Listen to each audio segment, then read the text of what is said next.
Welcome to the Wishing Machine Extravaganza, everybody. I am so grateful that all of you are here. You could have been anywhere today, but you chose to be here with us, and that means a lot to me. And it also says a lot about the path that you are on right now in your own life, and that's very important.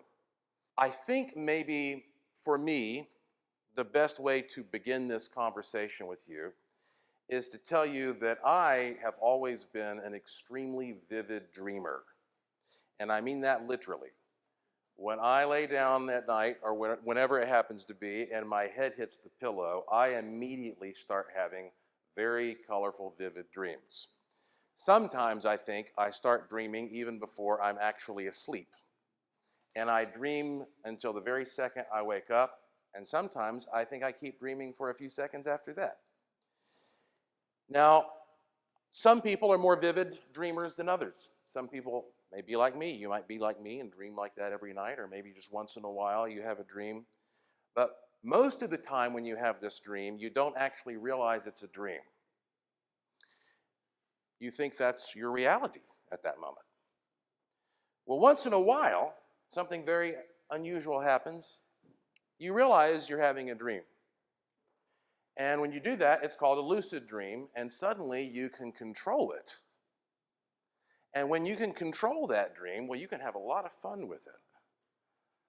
The sky's the limit. Well, I'm here to tell each and every one of you that you are dreaming right now. That this experience that you usually call your reality is in fact another type of dream. And I am here to help you become lucid and turn that dream into a lucid dream. You will be surprised at how much you can change about this experience that you're in right now. But you need help. It's not easy to do this. It should be, but it's not. You know why it's not? Because from the time you're a little bitty baby, you are told to obey, obey, obey. This is the framework within which you live. These are the rules you have to follow. This is what works. This is what doesn't work. And everybody is conditioning you to live in their version of the dream, okay, their version of the reality. You can't fault yourself for having trouble breaking out of that. I'm still struggling with it. We all struggle. But everything that we have now learned, going back thousands of years, about religion, philosophy, physics, metaphysics, all of it has shown us again and again that we can change this reality in profound ways. We still don't even know the limits. I always tell people that these devices work within the natural laws. And that's an easy way of saying, like, probably you're not going to be able to fly like Superman or live forever. But the truth is, we still don't know the limits of the natural laws. We're still trying to figure all that out. I always find it interesting when you look at these scientists who are the smartest scientists in the world, these astrophysicists and cosmologists, quantum physicists and whatnot, and they start looking at what they can detect out there, they will be the first to admit that of what we can see in the universe, over 95% of it is what they call dark matter and dark energy, which is defined by the very fact that we have no clue what it is. We can't directly measure it in any way.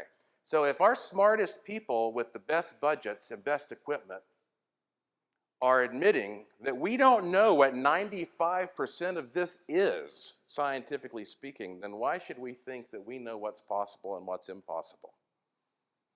What I do know is that whatever's out there is interfacing right here with you, between your ears. That's the power that you have, the power of the interface.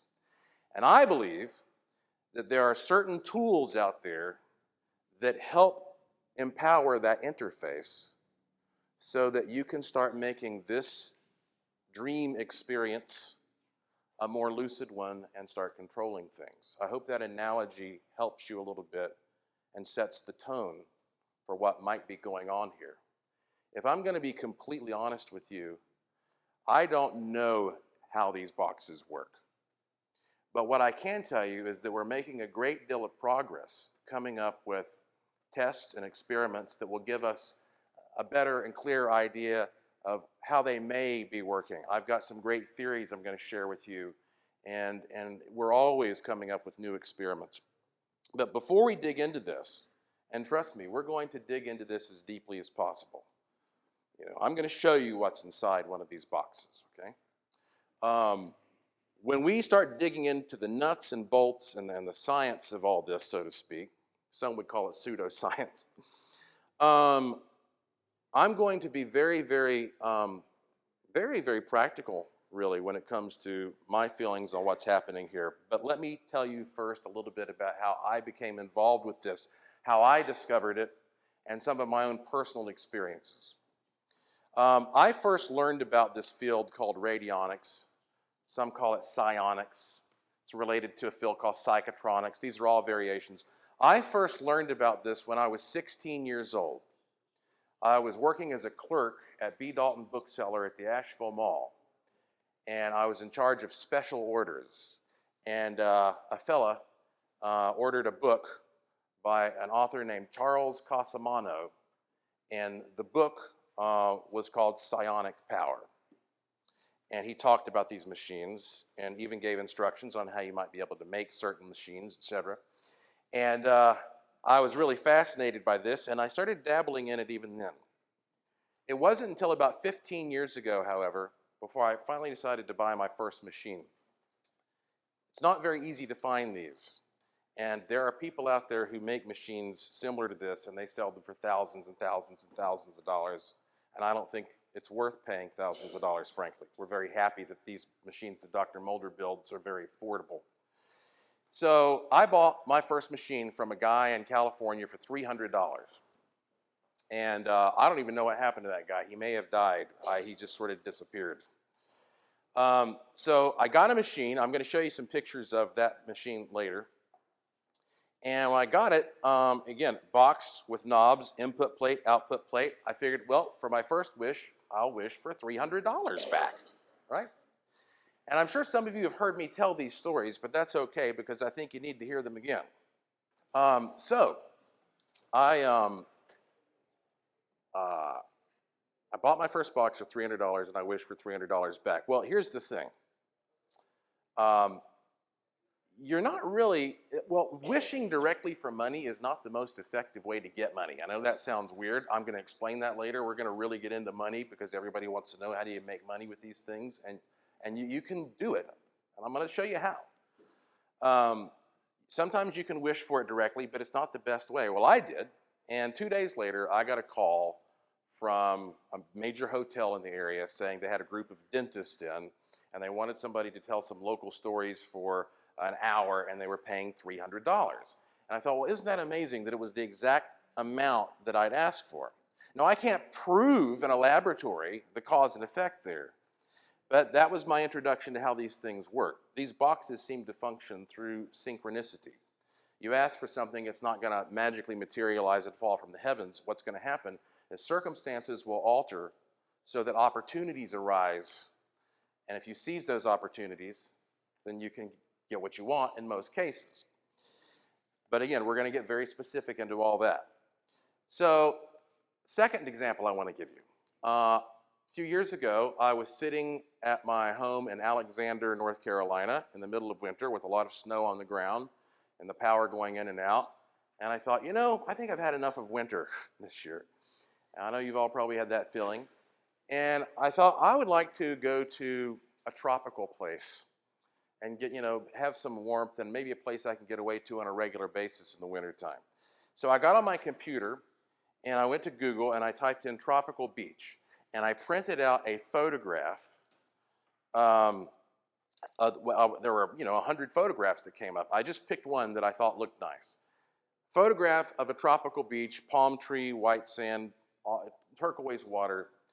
And so I printed it out, I cut it out, I put it on one of these machines as what you call your witness sample, or something that represents what you want to achieve.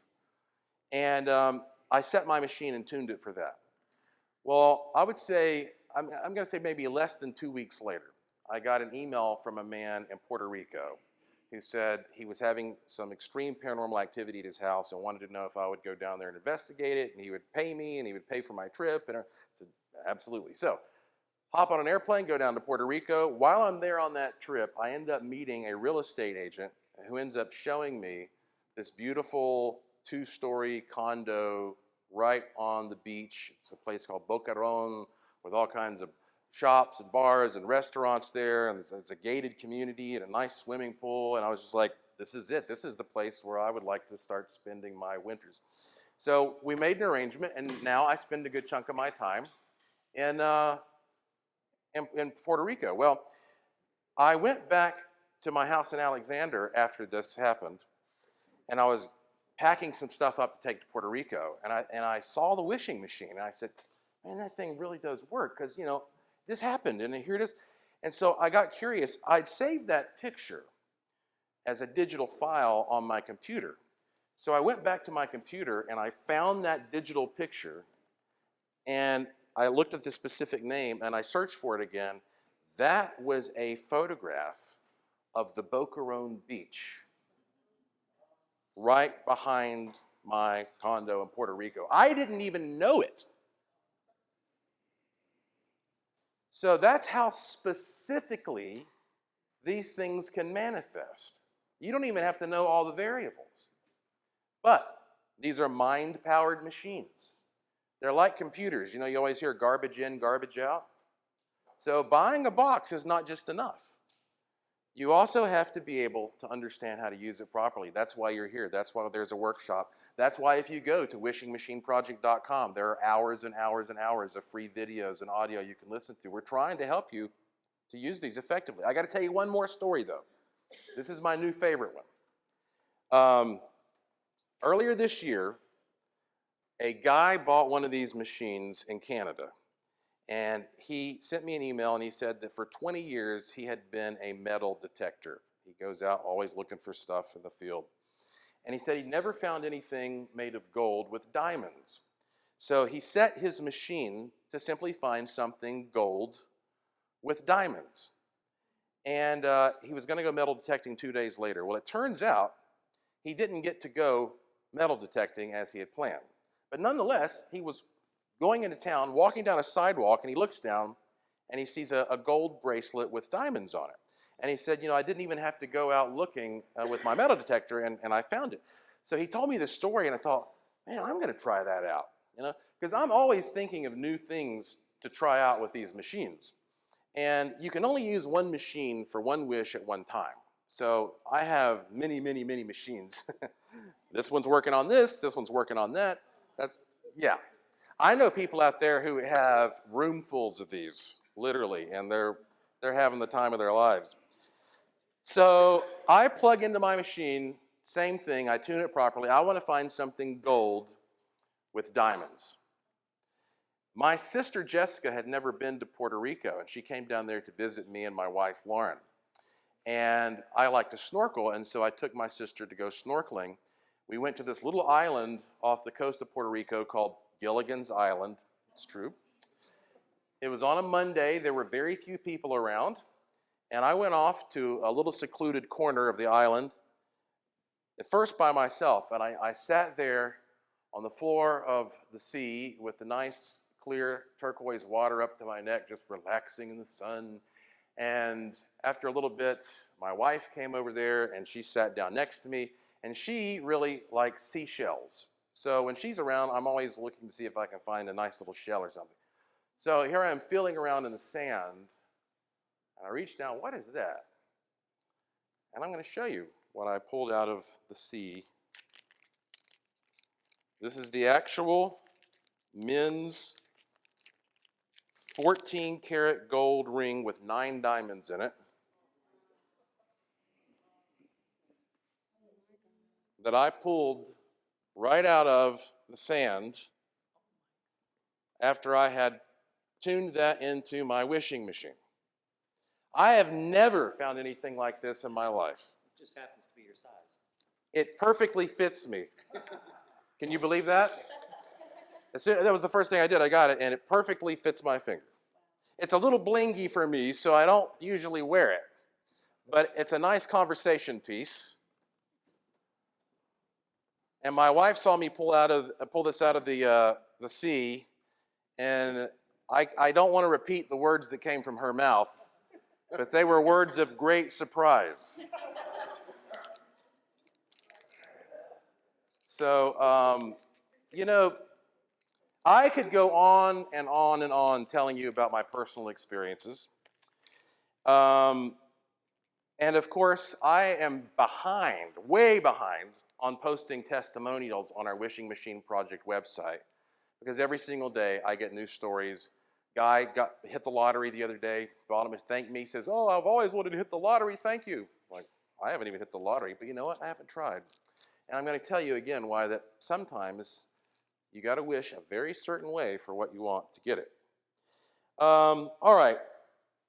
All that said, let me go ahead and give you a short presentation to start hopefully giving you a perspective on why these things might work the way they do. I guess I will tell you this one last thing, though. You know, when Thomas Edison invented the phonograph, a lot of people thought it was a hoax. And that's because they literally could not comprehend how something intangible like a sound could be recorded and played back. It just didn't make logical sense. And he would go and do demonstrations before groups like all of you. And people still thought it was a magic trick. They thought there was a ventriloquist around, or there was some little tunnel or pipe or tube that was being used to carry the sound. And he, of course, found it amusing because now it's so simple how he did it. I mean, a kindergartner can understand it. But people just couldn't grasp the concept that something like that could be recorded. Well, we can't yet fully grasp the idea that consciousness can be recorded and then transmitted in some form. But I feel like that maybe that is exactly what's happening to some extent with these boxes. That your conscious intent is being recorded in a certain way. And then if you use the box properly, you can transmit that intent in a very focused way. And you can use it for good purposes or bad purposes, I'll be honest with you, you know. I think that I just wrote a book that comes out August 1st. It's called Use the Force, A Jedi's Guide to the Law of Attraction. Because, you know, the new Star Wars movie comes out in December, and it's kind of a tie-in with that. And I think that this power we call the Force, I think it's indifferent, largely. It's up to you what you do with it. So you got to be careful. So let me show you this little presentation that I think will give you some insight. What's cool is that technology's gotten so great, this is my video projector. It's just a little tiny camera that actually projects as well. So let me turn it on.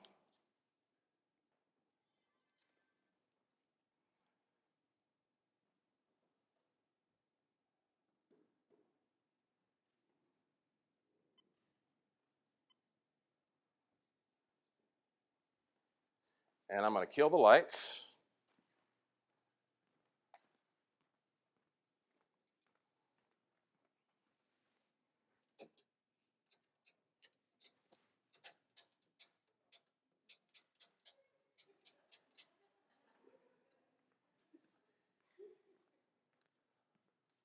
Okay. Now, I know that's not the greatest picture because it was taken with kind of a low-quality camera, but it's still a cool picture. You can see here, I'm standing on the right. Next to me is my buddy Robert McGee, who's a fellow investigator. And here we are taking measurements off of a martial artist in Chicago named Grandmaster Tom Cameron. Now, Tom Cameron has been featured by Ripley's Believe It or Not. He's been on a lot of TV shows like Stan Lee's Superhumans, The Steve Harvey Show, and he is often called the human stun gun because he does these really weird, controversial demonstrations where he appears to knock people over without touching them, just by projecting bioenergy. And so, obviously that sounds pretty cool, and we wanted to go and spend time studying him, and I've known him now for many years, and he's come down to Asheville, and I've been up to Chicago, and we've gone back and forth doing experiments. And I want to tell you about one experiment in particular that we did that I thought was absolutely mind-boggling, and I think you will as well. You're probably familiar with what's called Kirlian Photography. Well, this is a friend of mine named Joe Southards. He is from Tennessee. He's a big old boy. He's 6'5", very solidly built. And he agreed to participate in some experiments where we let Grandmaster Cameron try to knock him out while we took Kirlian photographs of his fingertips. Now, if you don't know what a Kirlian is, let me explain. This is a Kirlian photograph of a fingertip. Basically what you do is you have a subject like Joe put his or her fingertip directly on a photographic plate, and then for a split second you pass electrical current through that person's body. And what you get is a print that is formed from the discharge, the coronal discharge, coming from that person's finger. So this is an unconventional way of photographing things. What you're really seeing here is the direct pathway that the electric field has taken when it passes through the body. So here's how we set up an experiment. We had Joe put his finger down. This is the actual control photograph, and I've taken thousands of Kirlian photographs. This is the actual control photograph, and it looks normal. It should just be a single oval of light, just like we have here, a ring of light. Then, however, we arranged for Tom Cameron to do one of his energy knockouts, and at the moment he attempted to knock out Joe, I was going to take a second exposure to compare the two. Now, Joe is standing there, and Joe has a degree in, he has a science degree in aeronautics. He's not easily impressed by any of these, strange demonstrations, and he was not at all willing to just, play along. He wanted to see if this guy could knock him down practically without touching him. So we were going to have Tom do a completely touchless knockout where he just projected his energy at Joe. The problem is, I wasn't sure in that case exactly when to expose the film, because I've only got a split second to do this. So we made arrangements for Tom to just reach up and literally tap Joe on the jaw at the moment that the energy knockout was delivered, so I would know exactly when to hit that button. So Big Joe's standing there. Another friend of mine, Dean Warsing, got behind Joe just in case he did go down. And Grandmaster Cameron built up his energy, and then he goes over and he taps Joe on the jaw, and Joe's eyes rolled back in his head, and he went down. And Dean caught him and lowered him to the ground. At the exact moment that happened, I did this exposure that you're about to see. Now, mind you, a normal exposure looks like this, just a single ring. But at the moment when Grandmaster Cameron knocked something out of Joe, we got not one, but two rings of energy. Now, mind you, this is not a smear or a blur. You can actually see two distinct rings that are slightly overlapping. What we apparently have here is evidence that Joe's energy body was literally knocked ajar from his physical body at the moment this energy blow was delivered. And I have talked over the years to several people who have told me they've had experiences where they believe they were knocked out of their bodies. One guy he was on a baseball team when he was a teenager, and he said that the pitcher threw the ball and hit him right in the teeth.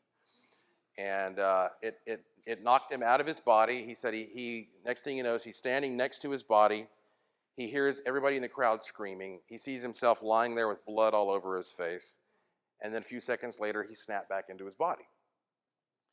Now, this may be the first time that this phenomenon has ever been documented on film. I know of no other person who has captured such a thing, and I know of no other person who's attempted to do that type of an experiment. But if we are indeed looking at the idea that an energy body could be knocked ajar from the physical body, that opens up the very real possibility that you have an energy about you that can be extended and perhaps even transported in ways that we are just beginning to understand. It's a big illusion for you to think that you are the part of you that you see in the mirror alone. Now, this obviously applies to ghostly phenomena because, hey, if you can physically die and an energy body's left over, well, that might be a ghost, right? But I think you might see how this is starting to tie into the possibility that human energy might be transmitted by using some of these devices as well. Obviously, you're going to see later on in the basement, I have a laboratory and a museum, and I'm always doing experiments and I'm trying to measure things. I went to college and studied mass communication. However, I mentored for 15 years under a NASA scientist named Charles Yost. He was actually a NASA Hall of Fame scientist. He was mainly known for being one of the inventors of memory foam. Some people call it Tempur-Pedic foam. But he was a big practitioner of electrostatics experimentations and electromagnetics, all kinds of spacecraft applications. So I learned a lot over those 15 years about how to do lab experiments. And I'm always tinkering and toying around. And so be mindful of that when it comes to the approach that I've taken to this very bizarre subject that we're going to dig into right now called radionics. First off, let me ask you a question. Okay, imagine this. Let's say you happen to find yourself in a bar in downtown Asheville on a Friday night, and things are getting a little bit rowdy, and you're in there with someone you love, and some jerk at the bar starts saying things that are inappropriate to your loved one.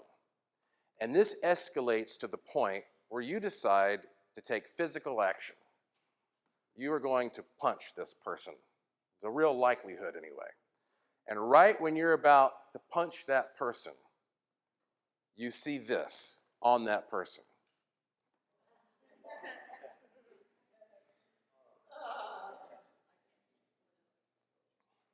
That is a badge.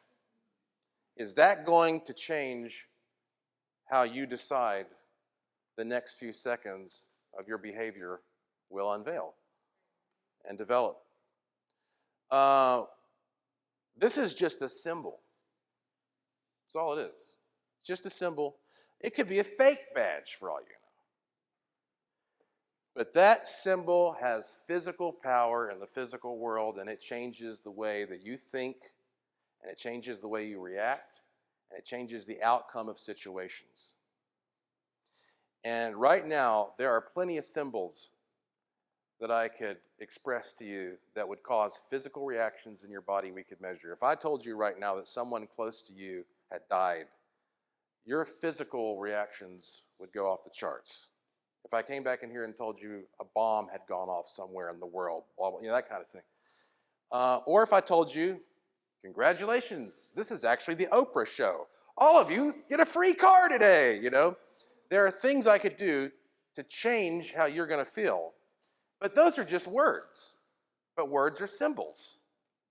Words are symbols, pictures are symbols.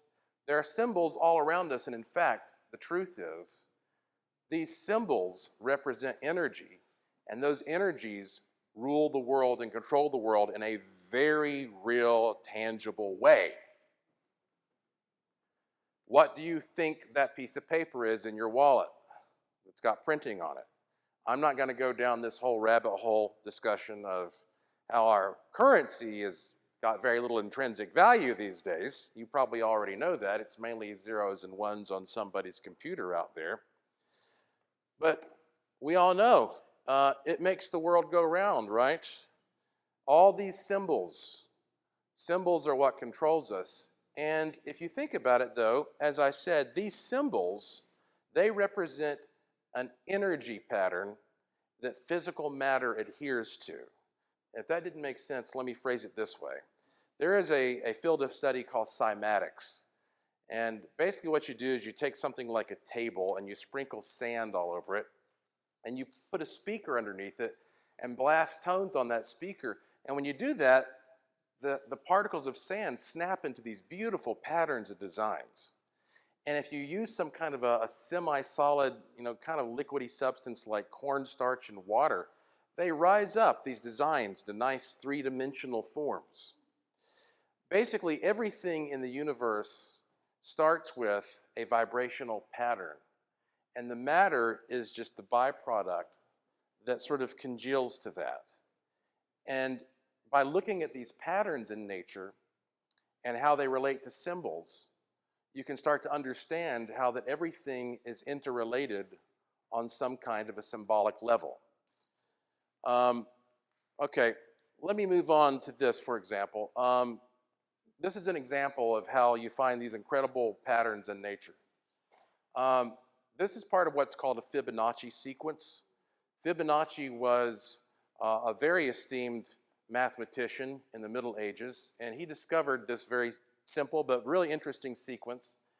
If you take two things that are represented by, in this case, the number 1 due to their size, and you put them together, and then you add them. 1 plus 1 equals 2, and you represent the size of that area.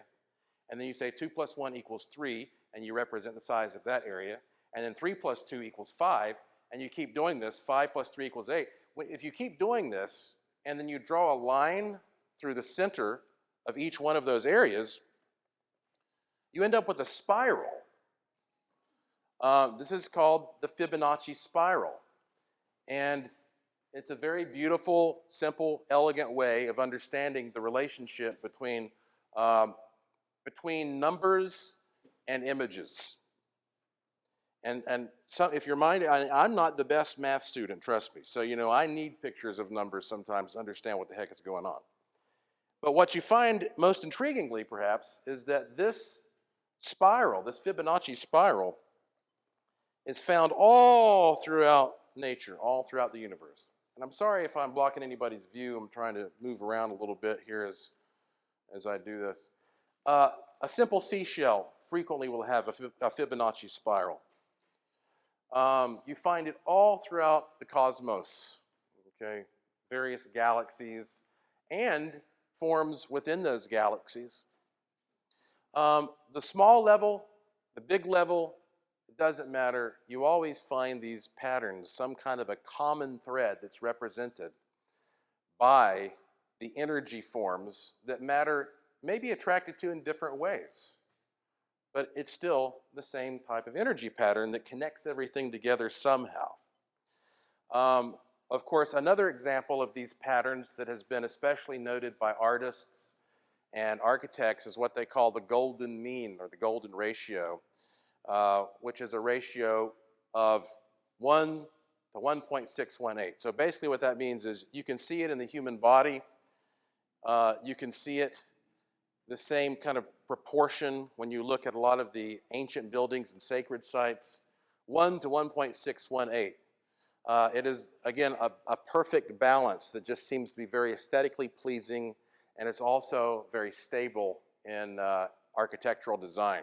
Leonardo da Vinci was a big, big fan of it, as were most of the great artists. In fact, the golden mean, or the golden ratio, is also apparent in the face on the Mona Lisa. It may have something to do with why the Mona Lisa is always considered such an intriguing image.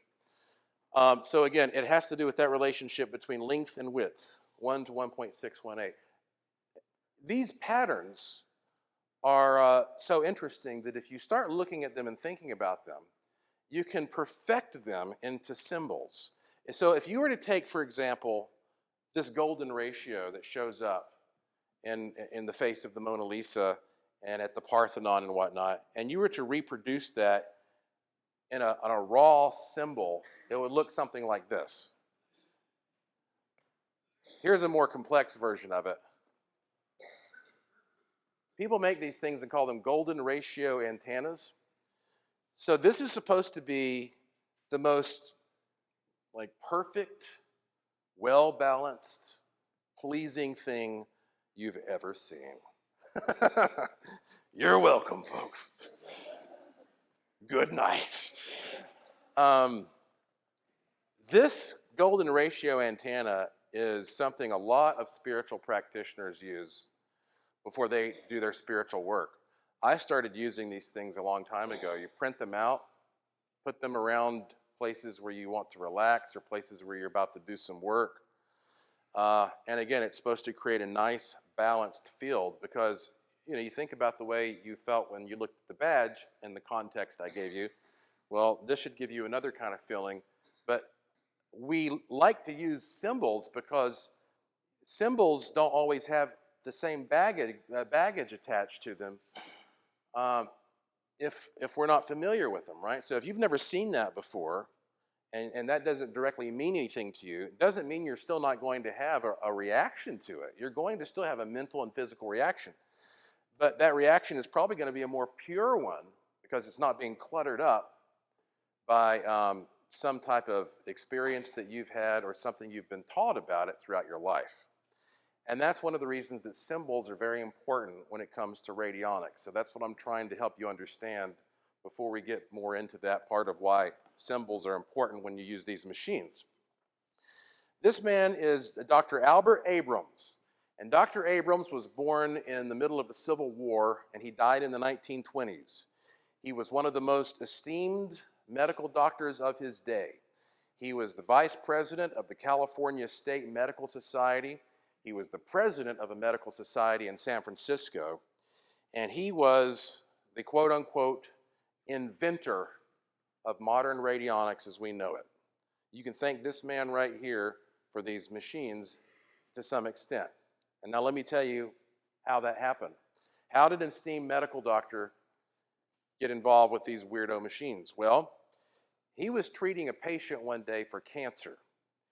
And he noticed when he started thumping around on their body, I think it was a man, he was thumping on the man's body, and he noticed that he thought the man's stomach sounded a little different than the average person. And he couldn't figure out why. And so he started thumping around on other cancer patients, and he felt that there was something distinctly different. And he said there must be some kind of an energy pattern or a resonance or something going on here associated with this disease. And so he started then attaching wires to these patients and attaching those wires to things that would enhance the sound, like coffee cans, and thumping them instead. And he said that he could still tell a difference. And not everybody could, apparently, but he said he could. And this intrigued him so much that there was an energy field that may have some relationship to disease that represents a person. He continued expanding this in all kinds of elaborate ways until finally he got to the point where he really crossed the line. Instead of attaching these coffee cans to people, he would attach them to pictures of people and said it worked just the same way. And that's when everybody said, this guy's lost his mind. The problem is he was having a lot of success and a lot of very happy patients. And as he started studying these designs, he realized that sometimes instead of hearing a thumping sound, you could get a reaction if you had a plate of something like glass that you attached to the person or the picture of the person. And when you rub that plate, it feels a little bit different. It gives you a sensation that he called a stick. We're going to talk more about that later. And the idea behind the stick is that when you get a stick, there's something happening to your own bioenergy field that is connecting to the bioenergy field that you're researching that gives this kind of attractive sensation. So he started creating these devices and using them for medical purposes, which is a big, big no-no. And he knew that, but he didn't care. And what made it even worse was a lot of other people who didn't know anything about his design started making their own versions of it and going out and really having a heyday ripping people off. Well, right before the day's equivalent of the FDA almost cracked down on him, he died. So he was never charged with anything. But after he died, there was a whole campaign to say that this type of technology is being used for medical quackery. And literally, these types of boxes were confiscated, they were burned, there were people who were arrested, and it was almost wiped out. Now, over the years, however, there were a lot of people who continued experimenting secretly with these and realized, you know, regardless of whether or not these things are effective for medicine, it seems like you can do a lot of interesting stuff with these boxes. And that is how these sort of began to evolve into the designs we have today. This is the very first box that I ever bought. It's the one I was telling you about earlier that I paid $300 for. You'll see it's very similar to these boxes that Dr. Mulder makes. And on this box, there's your input plate, there's your output plate. It's got 9 knobs. It's a nice wooden box. And the circuits inside these boxes, they vary from unit to unit somewhat. Usually they don't make a lot of sense electronically. I will tell you, I have never built a radionics box. Dr. Mulder is here, however, and I'm going to give him an opportunity to address what is inside his machines to whatever extent he feels comfortable. But usually they have a circuit inside which is built upon the trial and error experimentation of the engineer, as well as whatever he has learned from his mentors. It usually consists of some type of very specifically chosen crystals. Often you'll find Tesla coil type harmonics. Sometimes you'll find bits of sacred geometry design. There are a number of different, circuits, and the people who build these boxes are very protective of their designs, understandably. And when you buy these boxes, they say, don't open the box, it won't work anymore. And a lot of times they glue these pieces into place a certain way so that it literally will tear the circuit apart if you open the box. Well, I got this box and it was working. I was like, there's no way I'm not opening this thing, okay? I know it sucks because it was a nice box, it was doing a good job, but I just had to know. I'm that kind of guy. So I got together with my friends one night, and we had a big let's open the radionics box party. And fun at Joshua Warren's house. And that is what we saw as soon as we opened it. So each one of these knobs inside this box, and I'm not telling you this is what's inside Dr. Mulder's boxes, I'm telling you this is what was inside of this box. This box had 9 knobs on it that all were essentially potentiometers, which is just like the knob on a radio that you would use to turn the volume up or down. And there is a circuit that roughly mimics a traditional electronic circuit that goes around and connects all these knobs together.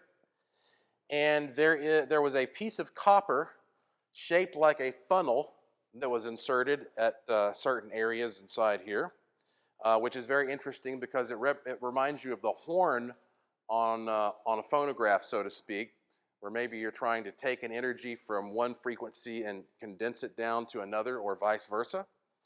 But here's the thing that really threw us for a loop. There was one part of the circuit that was literally drawn into place. And this is where you get into the area that people will call techno-shamanism. Where do we draw the line between science and voodoo, right? Well, here's one thing I will tell you. Even a printed circuit can carry electricity.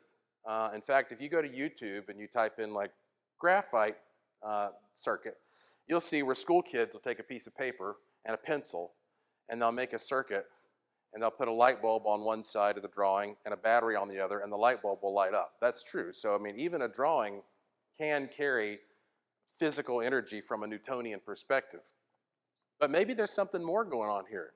You can see there are all kinds of interesting little things. There's a battery of some kind drawn in here, some kind of, looks like a similar schematic to a capacitor with a transformer and a coil in there.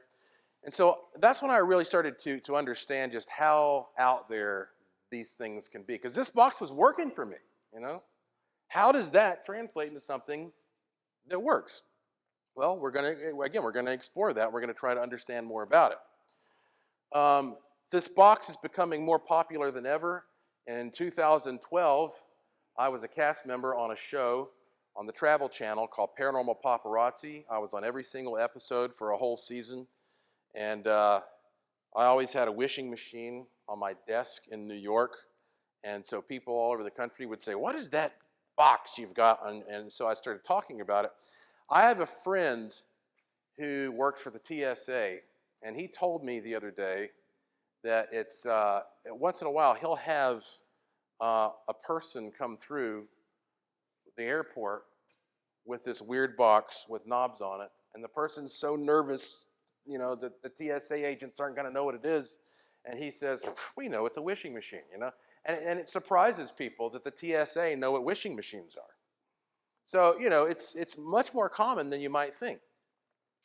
And I believe, okay, now, let's talk about one concept here behind how these things might work.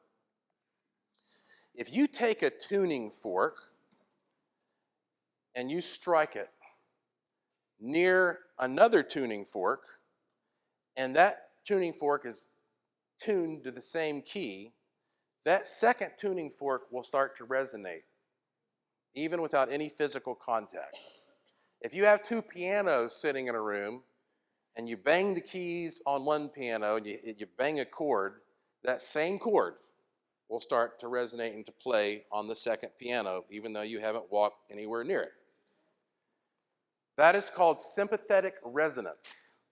It is a scientific principle that is used every single day in all kinds of inventions and all kinds of different detection instrumentation. Sympathetic resonance. The idea is very simply that when you project an energy field of any kind, you activate a corresponding energy field that's sent back to you. Anything that transmits can also be a receiver. So when your brain is transmitting some type of a thought or feeling or emotion, what's happening is that out there in the universe, which is full of an infinity of a plethora of frequencies, when you send a frequency out, it picks out that corresponding frequency in the universe, and that is what gets transmitted back to you. Again, this is a scientific principle, sympathetic resonance. But here's the problem. You read all these books about like law of attraction, and these books where they talk about creative visualization, and usually what they'll say is, you just have to stay focused all the time. Don't think about any bad stuff. Just keep positive, and keep your goal in mind. Use your affirmations. You're going to get what you want. Well, we can't really do that so well. I mean, usually you're sitting there like, okay, I'm going to think about what my positive manifestation should be, and then your stomach growls, and you're like, what am I having for dinner tonight? And you just totally forget about it, right? You can't always keep your mind trained on what you want your intention to be. Well, wouldn't it be amazing if there were a technology that would actually capture that intention and continue transmitting it for you even when you do go and change your thoughts and have dinner? I think that may be similar to what's happening with these devices, something that I call ASR, automated sympathetic resonance. So, in other words, let's say you're going to take a trip and you get in your car and you're going to drive from point A to point B. Well, you can do that a number of ways. One way would be to keep a map there if you don't know exactly where you're going. And that map's right next to you, and from time to time, it requires your attention. You're going to have to pause, and you're going to have to look at this map and think about it, and then go back to driving. On the other hand, if you have a GPS device, you can just punch in those coordinates, hit the button, and it starts talking to you and telling you where to go. May not be accurate 100% of the time, but it works most of the time for me, and I like that. You know, maybe I'm just lazy, but I like having a little box there that can do the work and help me get to where I want to get so I don't have to pay constant attention to it. Well, it may be that that isn't indeed what's happening with these boxes, that somehow some of these boxes are able to capture that intention and to keep your thoughts on track, even though you may be thinking about something else. And that's why you put your intention into it and you set it somewhere else.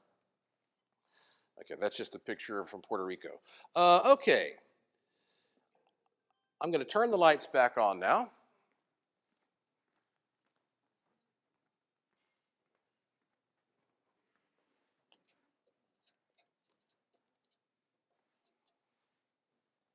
You know when you buy a cell phone, at first when you get it, there is very little of you on that phone. There's some basic pre-programming that's already been put on there to help you start customizing it.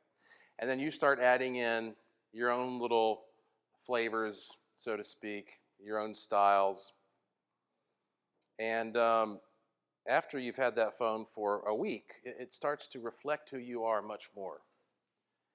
After you've had that phone for a month, it almost feels like an extension of your body. I mean, if you're at a restaurant and your phone is sitting over here, you know where your phone is. You can feel your phone over there almost like it's an appendage of your body. And after a year, your life is on that phone. If you lose that phone after a year, you panic. You hit the ceiling. And I think indeed, as he was saying, there's a similarity because when you get these boxes, he, as the maker, has put some kind of very basic pre-programming in there to just set it up. And some people, I did a workshop in Sedona, a wishing machine workshop, and a guy said, "I don't like the sound of that." I said, "What do you mean?" He goes, "I don't like the idea that he put some pre-programming in it." I said, "He built it. How could there not be a piece of the maker in the thing?" You know, I don't know how you get around that. Every one of these is handmade. And they're made very specifically. There's a reason that this is usually wood, and there's a reason that this is plastic, and this is metal, et cetera, et cetera. So the idea is when you get your machine, it should start to really feel like a part of you, just like that cell phone does. And you should use it every single day, and I don't know why on earth that you wouldn't if you've got one to use. I know that sometimes you might just want to set it and put it away and leave it. But if you have, I like to keep one around that I just play with every day. Yes, you get them, and as soon as you get them, you're like, I'm going to wish for the big things. I want a mansion and $1 million, and you know, to make all my gray hair go away. But once you get to the point where you feel like you really know how these things work, you don't even think as much about these big grandiose things. Every single day you get up and you just tune it to say, you know, I want to have a fun day. I just want to enjoy my day. And when you do that, amazing little things happen to you every single day. You don't know what it's going to be. It's going to be a little surprise. For example, I mean, I was talking about this on the radio. I recently, another thing, I was in Puerto Rico. I was in kind of an out-of-the-way area. I didn't have access to a lot of the stores that you would have here. And I needed a nice professional set of headphones, and kind of on short notice. And I said, how am I going to find a set of headphones like this around here? And but I have a wishing machine. So I tuned the wishing machine. I went out that same day, and I was driving to a grocery store, and I noticed that there was a Radio Shack there in a corner. And I walk into the Radio Shack. Turns out that was the very last day that Radio Shack was in business. Everything in the store was 90% off. And they had a beautiful set of professional headphones that would normally have cost over $200, and I got them for like $14 or something like that. I mean, again, I could just go on and on and on. So I'm going to first share with you sort of the basic technique that I use.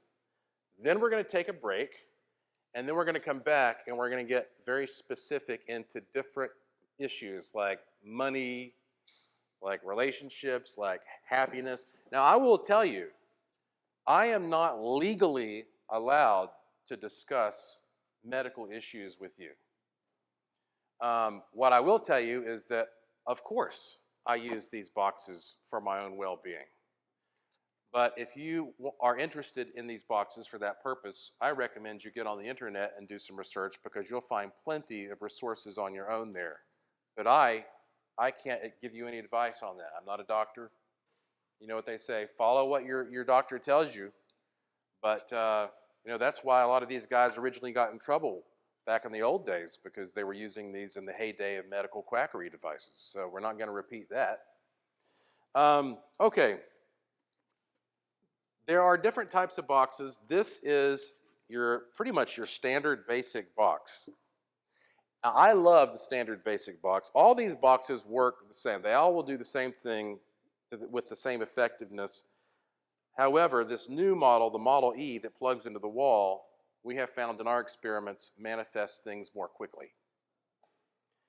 Why is that? When you combine this with an electrical field, why does it work more quickly? I don't know. It kind of drives us crazy. We have a lot of theories about what may be happening. For one thing, the brain is an electrical machine. And so maybe when you hook another electrical field up to a mind-powered device, it almost becomes an extension of the brain and the whole thing works more powerfully together. Don't know. But I used to be very fond of saying, like, these are just mind-powered. You don't have to plug them up or put batteries in them. Turns out you can do that.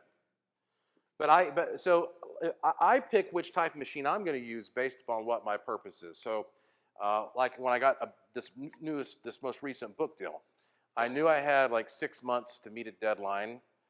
Time was not an issue. And so I sat down and I just tuned it to help me have, you know, good writer's flow and all that kind of stuff for about 6 months. On the other hand, then I got a call from a friend of mine who said, hey, you know, you want to go snorkeling in 2 days if the weather's nice? I said, yeah, well, we need the weather to be nice in 2 days. Now I go to the Model E, the one that plugs into the wall, and use that to make the weather nice, because you're looking for something to happen more quickly. So that's the difference, the variation in whether or not you might choose a regular one or one of these that plugs up. So what you do is you get your box, and you get, again, there are 9 knobs on here. And sometimes these knobs are numerically labeled, sometimes they're not. In this case, on this box, the knobs are labeled 1, 2, 3, 4, 5, 6, 7, 8, 9. And sometimes on some of these machines, you'll even find the dial is labeled. And usually it's labeled from 0 to 10. 1, 2, 3, 4, 5, 6, 7, 8, 9, 10, around each one of these knobs. On this box, the knobs are numbered, but the dials for the knob are not. So what you do is you get this thing, and you want to first off represent whatever it is you are trying to change. And so radionics is based upon the idea that every concept, no matter how abstract, can be represented symbolically, and it can be represented into what is called a rate, which, to be very technically specific, is literally a string of numbers that represents that frequency pattern for this concept.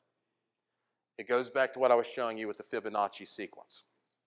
So if you were a very strict radionics practitioner, what you would do is you would say, I want to find the frequency for myself. Let's say, you know, this is an example I used in a video, so I'll just use it again. Let's say I lost my job and I would like to be employed again. So I need to represent me either having that job and get the rate for that and transmit that, or I need to represent the rate for me not having that job and tune it to the opposite. Well, I'm going to tell you the simplest way of doing this. We found this works for most people most of the time. It's called the direct tuning method. So what I would do is I would represent myself in some way. Now, again, this is almost like a voodoo practitioner, right? So you could take a picture of yourself, sign your name on it, take some hair clippings, nail clippings. You know, we were talking yesterday to a radionics technician who was saying, you know, every hair has all your DNA code in it. Every fingernail has all your DNA code in it. You're in there. Okay? You take that to represent who you are, and I recommend that you use these machines mainly on yourself. Can you use them on other people? Yes, you can, but it's not recommended because you never know all of somebody else's variables in all their life situation. You may think you do, but you usually don't. So you represent yourself, and then secondly, you represent what you want to achieve. So in this case,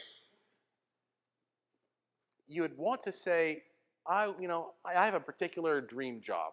You know, let's say your dream job is, you want to be an auto mechanic or something. So you go and you find pictures on the internet that represent being an auto mechanic. You print those out, you put them on there. You might actually go see an auto mechanic, get a business card. You might even get something that really brings the reality to you. You might go to an auto mechanic shop and you might find a greasy, oily old piece of rag or some kind of, paper towel, and it has the smell and the feel. Get whatever you can to help you really sort of capture the feeling for what you want. And you put all that together into what's called your witness sample on that input plate. Now, Dr. Mulder was talking about some of these boxes that he makes that are called upgraded boxes, and they have a jack on the side. And one of the things you can do with that jack is you could plug something into it like a container. So with this example I was just giving, if you've got a big old dirty greasy rag and all kinds of stuff like that, you might not want to stick it all directly on top of your nice little machine.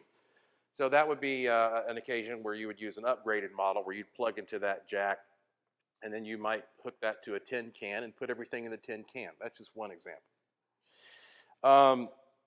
Once you've represented that, now you have to find the rate for it. And there are 3 different ways of finding a rate. The traditional way, which comes from Albert Abrams, is the stick plate. So here's how I do it.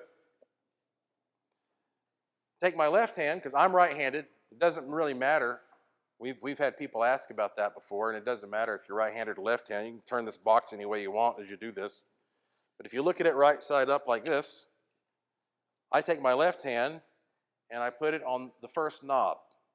And then I take my right index finger and I relax the hand and I just stroke from left to right very softly with the flat part of the tip of my right index finger, right across the middle of this plate. It doesn't have to be perfectly in the middle.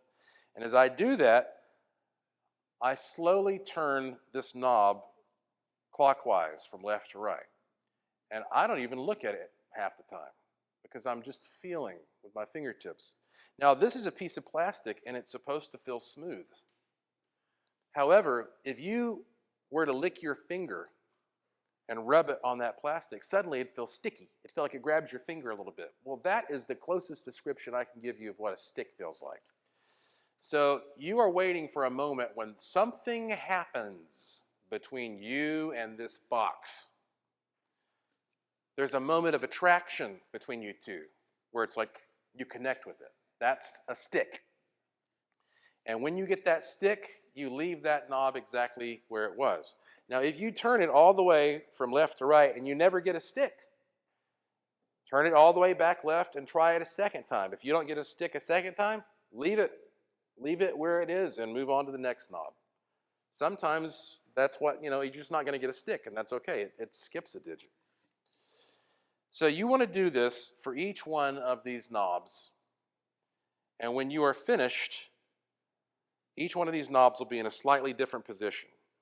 At that point, a very technical radionics practitioner would go through and would record the number for each one of these knobs. He would say, well, this one landed on a number 8, and this one landed on a number 4, and this one landed on a number 6, et cetera, et cetera, et cetera, and he would write that down, and that would be the rate.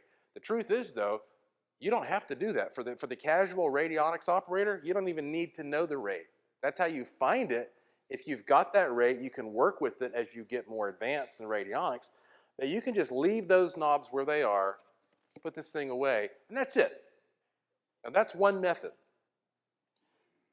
Some people just don't like the whole stick thing. It just doesn't work for them. Well, in that case, here's the second method. The second method is called the pendulum method. And you can take any sort of pendulum-like device. Sometimes, I just get a piece of fishing line with a sinker on it. It makes a beautiful pendulum.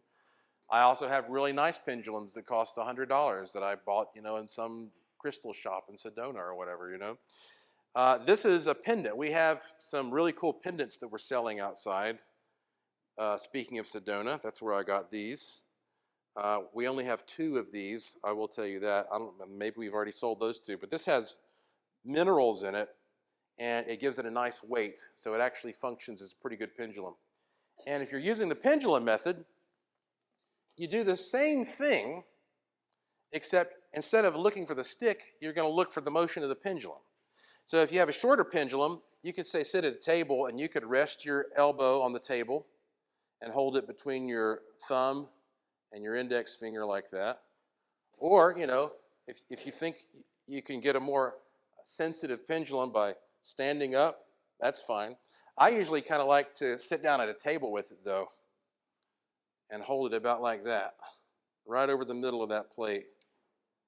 And it's okay for your elbow to be resting. And what you want to do is you want to look at that pendulum, and you want to establish in your own mind how this pendulum is going to basically respond or react to your intentions. It's called programming. So you're going to program this pendulum. When I get to the right number, you're going to do this. And you intentionally swing that thing clockwise. And when you do that, what you've done is you've conditioned your body, and you've formed what's called, it's actually called automatism. An automatism reaction between you and the pendulum. So in other words, tiny little motions in your body are going to be exaggerated now, and you're going to be able to see them more easily in this pendulum. So you do the same thing. You go through each knob, and you're watching for when it's going to move in a circle when you're not intending to do it.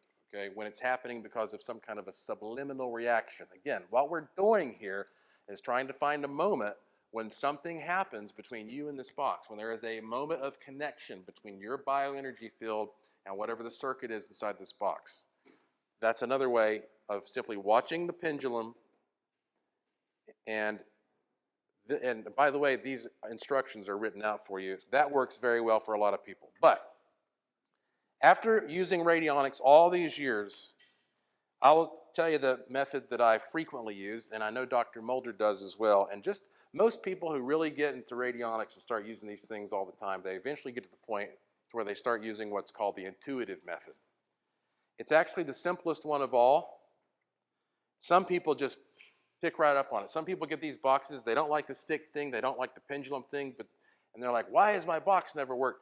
And then they start using the intuitive thing, and they're like, oh, now I get it, because that's how they connect. The intuitive method is the simplest of all. What you do is you pick up your box, you represent what it is you want or want to change.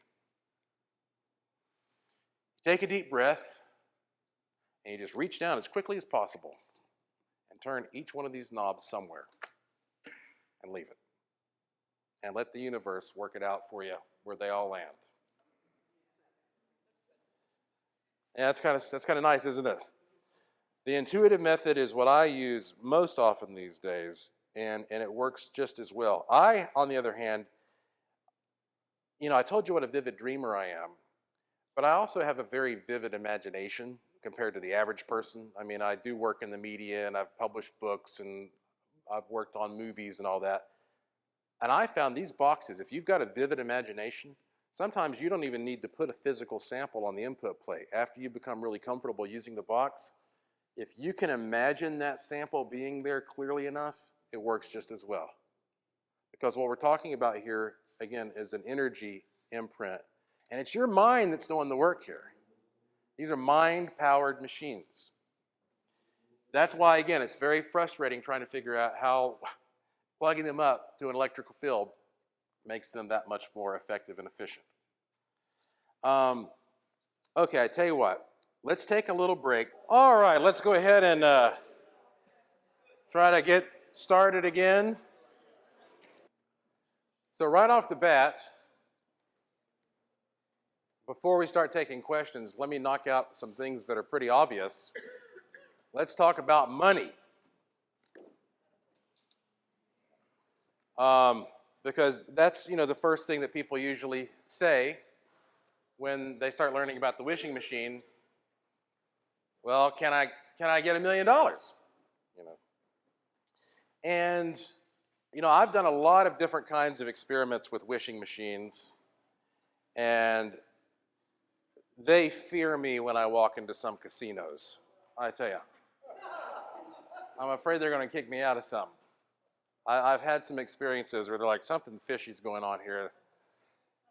And all I do is use the wishing machine. Here are a number of things to consider when it comes to money. The first thing you have to understand is that money does not actually exist in your mind in a real, tangible way.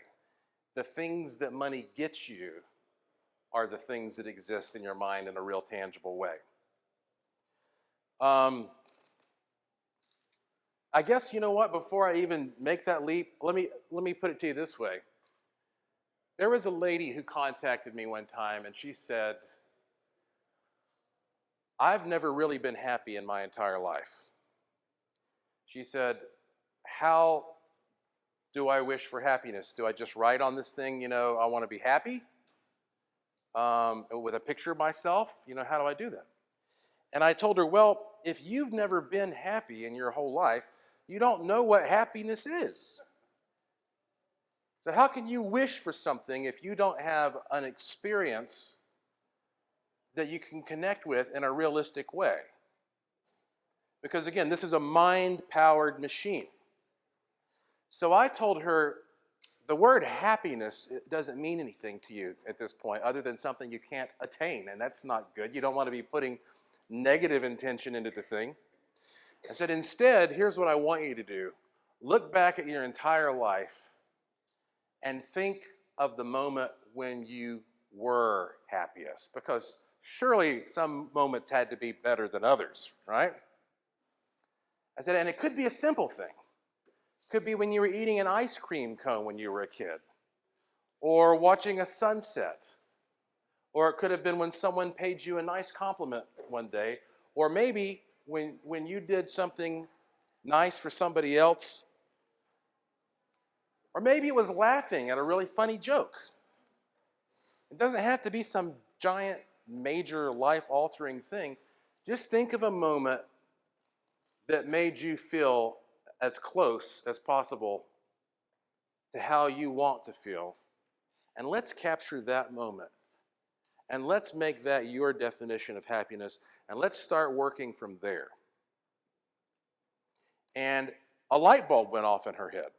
And I felt like for the first time in her life, she finally understood in a realistic, meaningful way how to begin attracting what it is that she actually wanted. And that's step one. You have to figure that out. Too many people get these machines and they just say, I want to get money. And they write something about money, or they put a $100 bill on it. And all these things can be helpful. But it depends on how you view money. Your view of money is what's important because you're powering the machine with your mind. I can't say that enough times. So what I found, though, is the most effective thing is to skip the whole wishing for money part and wish for what you want if you had the money. Because that's a real experience that you're looking for, something that you can relate to in a more meaningful way. So you think of the money as the means to the end. Well, let's just, cut that part right out and let's just get to the end. And it's amazing how little money you need compared to how much you think you need to get the things you actually want in life. And that's why you hear it all the time, it's a cliche, the best things in life can't be bought with money. Millionaires and billionaires will tell you that every time. You can buy a lot of cool stuff, a lot of cool toys, but it will not buy you happiness. So if you want a nice big fancy mansion on a cliff in Maine with waves crashing on the rocks, fine, great. You don't even have to start figuring out how much that would cost you. You just start thinking about that house and you start representing that house. But you know, the problem is though, if you're living in an alleyway and you got a wishing machine and you start thinking about that house on the cliff in Maine, that is going to feel so dishonest to you that you can have that house. It's probably not going to happen for you. That's because every wish that you make has to feel like an honest wish, something that could come true. And you gradually work your way up to what you want. So let me give you another example of that. You remember when you were a kid? I'm imagining, I don't know what your life was like, but when I was a kid, there was a period where having $100 just seemed like the most unattainable goal in the world, you know. And when you're out there at the lemonade stand or mowing yards or whatever, you never get $100. Well, eventually one day you do get $100. And once you get $100, well now, $100 just comes and goes. $100 is nothing. Now you need $1,000. And eventually you get that $1,000. And once you have $1,000, well, you've hit that goal, and now $1,000 comes and goes. Once you've actually attained something, then the idea that you can attain it becomes so much more believable that it's easier to move up toward a larger goal on that gradated scale. So it's a lot easier for a millionaire to get one of these machines and wish for $1 million and get it than it is for you or me if we're not used to being millionaires, right? And so what you want to do is say, okay, let me think about something that would be a big improvement in my life that I think could realistically happen to me.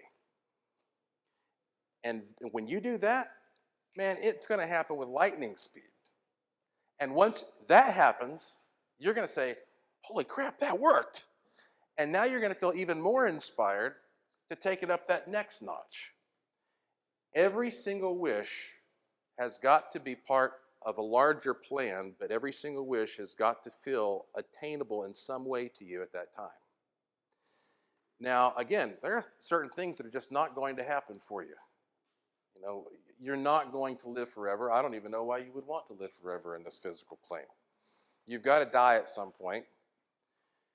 And that's why I think it's, you know, there's been a wishy-washy history of people using this stuff in medicine. Even doctors can't guarantee you that the things that are approved are going to work for you. You know, there's always some new drug being pulled off the market. Look at the ads for these drugs they sell you these days. You know, it's almost an old joke to go down the list of, you know, this is going to leak and that's going to hurt and this might fall off. Even the mainstream stuff they're selling you. So medically speaking, look, you were designed to have a certain lifespan here, and due to sheer entropy, that's going to, you're going to break down, things are going to fall apart, and eventually, you know, you're going to move on to the next place you're supposed to be. There's a fine line there where some things can be caught and some things can be improved. But eventually, you're going to live a life and you're going to move on to whatever your next experience is. So again, let's go back to money. Wish for the thing that you want with the money instead of wishing directly for the money itself. Now, it also, there comes a point when it is nice, though, to remind yourself of this feeling of abundance. One thing I always try to do is carry a $100 bill in my wallet. Okay, and I'm not going to tell you what pocket I keep my wallet in. But, and every time I see that 100, and it's not there for me to spend, I know that I can spend it if I want to, but I try not to. Just because it's there as a reminder for me that I have some kind of abundance. I'm not broke, right? And it's amazing how little reminders like that help you keep a positive outlook and use that automated sympathetic resonance, or at very least that sympathetic resonance I was talking about. When you feel abundant and you release that feeling, it's going to activate a corresponding signal that comes back to you. Another thing, if you get one of these boxes and you want to hit the lottery, and people, they write me all the time and say, I want to hit the lottery. And again, a guy did hit the lottery just recently. He bought a machine, said, I'm going to buy a machine to hit the lottery, and I'll be darned if he didn't do it. So it can happen, but we always tell people, now think about this. Yes, you have your grand, powerful intentions, but you're not the only person in the world.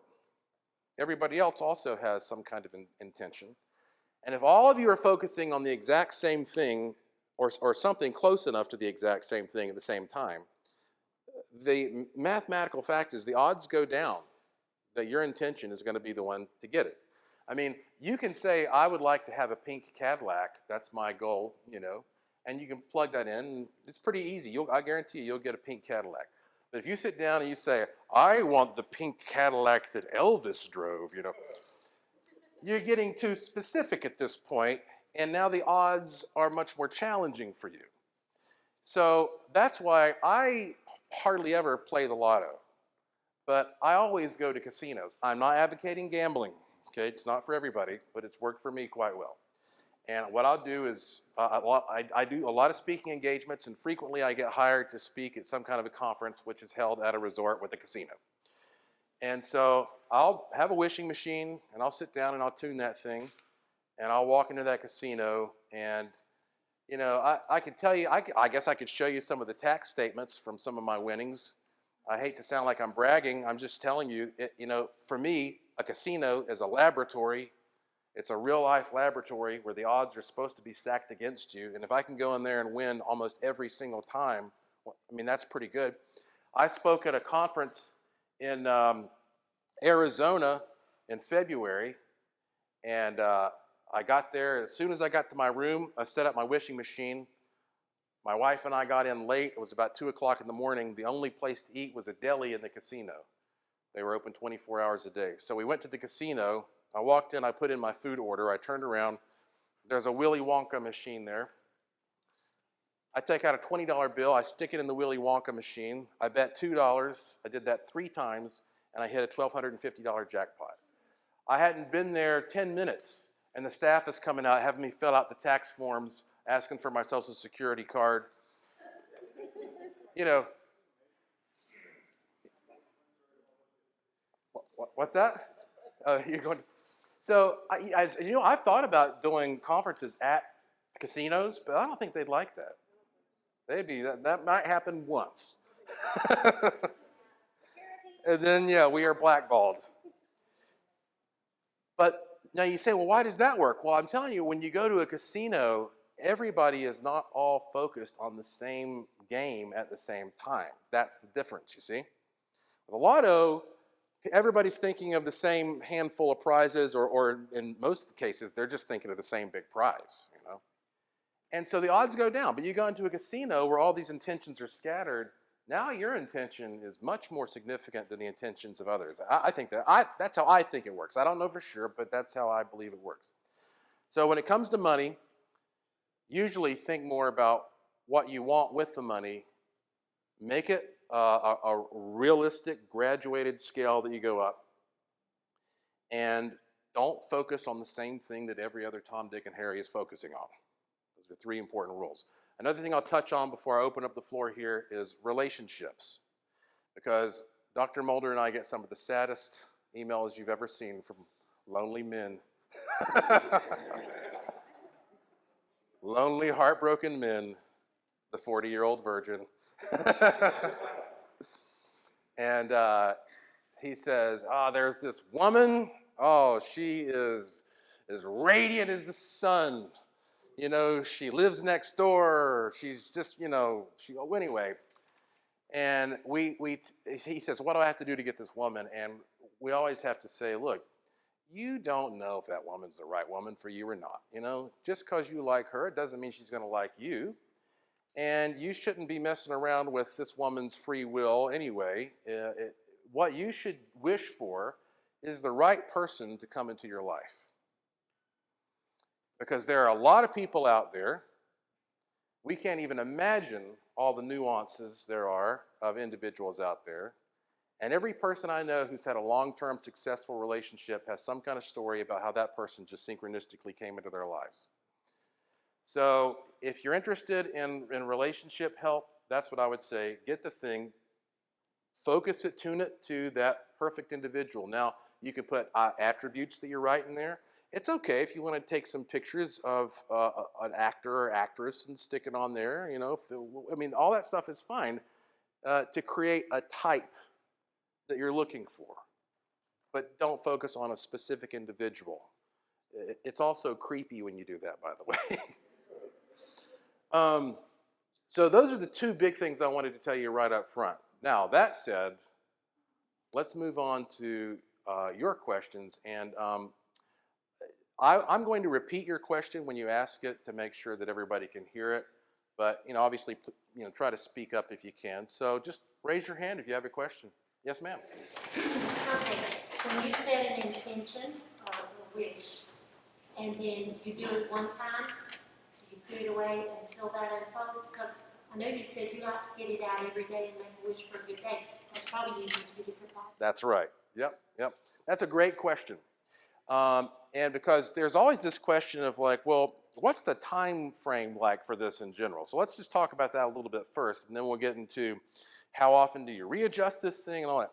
Well, when it comes to the time frame, one thing that's really interesting to note is that fortunately, there is usually some kind of a time delay when you are using these boxes. And I say that fortunately because there'd probably be a lot more dead people out there if there weren't, You get ticked at somebody, and you're like, yeah, I'll show that story. And 5 minutes later, they're dead. Easy to get away with that, though. So I think the time delay is something that can work for you because it gives you an opportunity to think a little bit more about whether or not this is what you really want. And Dr. Mulder and I were having a conversation just last night about the fact that usually the wisest thing is when you place a wish, to wish for what you want or something better. You add that little or something better on there, it can really save your you-know-what. Because sometimes, you open up the opportunity for the universe to kick in and do things that you would have never imagined that could improve your life in a lot of ways. And sometimes if a wish comes true, it's a bad thing for you. It's like we've all had those experiences where, you were dating somebody when you were a teenager or whatever, and, you thought that they were the ideal mate for you, and you run into them 10 years later, and they didn't turn out so well. So that's one thing to consider. Second, when it comes to the time delay seems to be a combination of two factors. Number one is how believable that you think the manifestation is going to be for you, getting back to what we were talking about. And the second one is how many factors need to rearrange themselves for this to happen. So that is to say, if I want there to be a parking space available when I go to the restaurant in 2 hours, that's a lot easier to manifest than I want to star in a major motion picture and win an Academy Award, right? Many more variables have got to start shifting around in the universe for that Oscar to come into your lap. And so the question then becomes, well, who knows what the time scale is for a certain wish? Because every wish is so specific and there are so many personal variables. Well, the answer is nobody can really tell you a definite timeline. But I always think of the farmer who plants a seed. He plants a seed and then he doesn't dig it up every other day to see if it's growing. If he does that, he'll destroy it. So you plant it and you have faith that you planted it properly and you've set everything up, and then you put it aside. Now you'll start to get an intuitive feeling after a while if this is not working out for you. I have some boxes that I use for long-term goals, as you were just suggesting, and then I have another box that I use every day for my day. And sometimes I will set a box for a goal, and maybe a week will go by, and I start getting the feeling like I don't think that I was really properly visualizing this thing. And that's when you go back and you just do it over again. And you might have to also to redo what you're using to represent it, your witness sample. What you have to understand is that when you get a rate on one of these machines, that rate is a representation of that situation at that time. Time is constantly changing, though. It's a fluid thing. It's constantly developing and evolving. We don't live in a static world.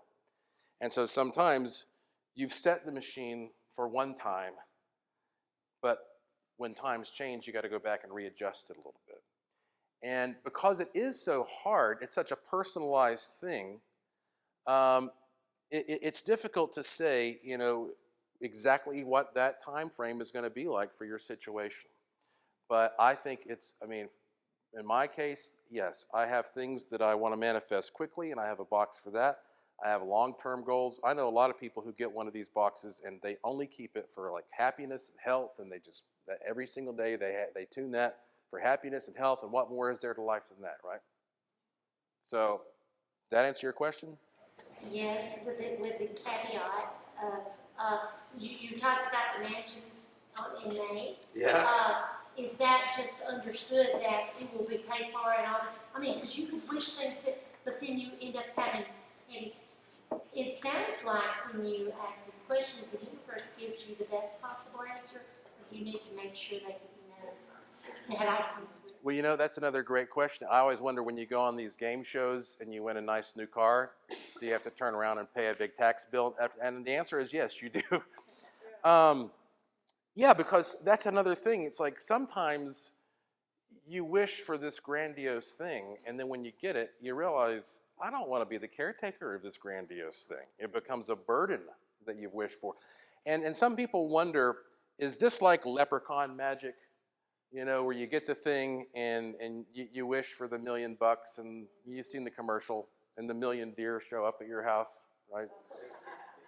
Or a lot of people are worried, they've read that story, The Monkey's Paw, where a guy, he gets a magical monkey's paw, a severed monkey's paw, and he wishes for money, and then his son gets killed at a factory, and the guy from the factory shows up and gives the family the exact amount of money to compensate for the son's death. But here's the good news. Remember how I said that this box is like a computer, and whatever you put into it is what comes out of it? If you only put positive intentions into this thing, it is only capable of producing positive results. So there is no way, mathematically, physically, there is no way that you can wish for something positive and it comes with all of these nasty little strings attached to it. So that should be very comforting, and trust me, I worried about those things. I had to experiment myself. But I love the quote, for every action there's an opposite but equal reaction. That really applies to so much in life. There are people in the radionics business who think that doesn't apply to radionics. I won't name any names, but there's one very well-known radionics practitioner who says, this isn't physics.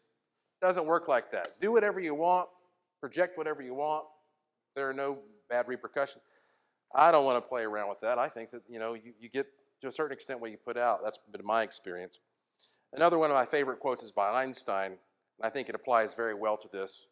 He said, if we knew what we were doing, we wouldn't call it research.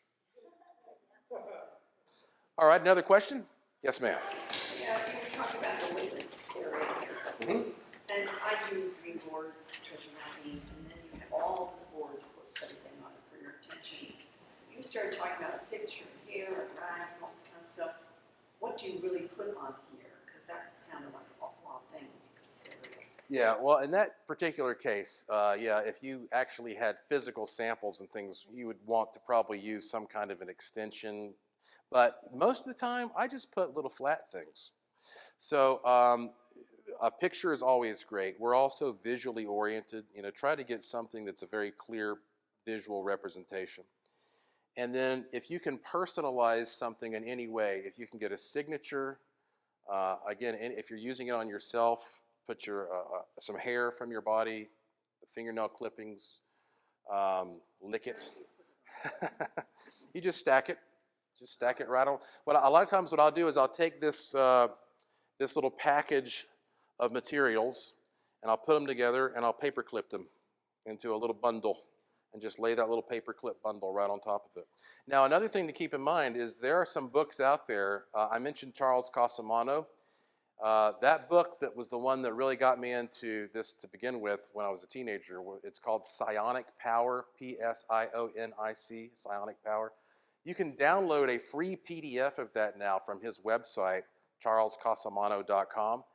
And when you do that, there is a section of symbols that are some of the weirdest looking, you know, strange arcane symbols you've ever seen. You know, like ancient alchemical magical things that work great on radionic machines. And they're abstract. I mean, it's similar to me showing you the golden mean. So you might look at this symbol and say, this doesn't mean anything to me, but you know, based upon years of trial and error, this apparently resonates with the energy of, we'll say, success or failure or vivid dreaming or, you know, a number of things. There's also a whole section of this called psionic warfare. And that's something that I don't really talk too much about usually because, you know, it's a negative subject, but it's true. I mean, governments are always working with this type of stuff for, you know, they have a whole series of what are called disruption patterns. So there are negative things and positive things that you can use, but sometimes you can find a symbol that will enhance whatever it is you're trying to work with. And that symbol has a history that goes far back. And those are really interesting because, you know, it shows you that the symbol is representing some kind of a pattern that has somehow been figured out or hashed out over time. But it doesn't have to be explicitly communicated into that right logical side of your brain. Actually, I guess the left logical side of your brain. You know how you have these magical spells, bibbidi bobbidi boo, and all this sort of nonsensical wording is used? One of the theories behind that is that the reason magical spells have all these nonsensical words is it's to distract the logical side of your brain while the creative side of your brain can go to work. And I think sometimes these symbols serve that same purpose. You had a question, ma'am? Or no, it was you, I'm sorry.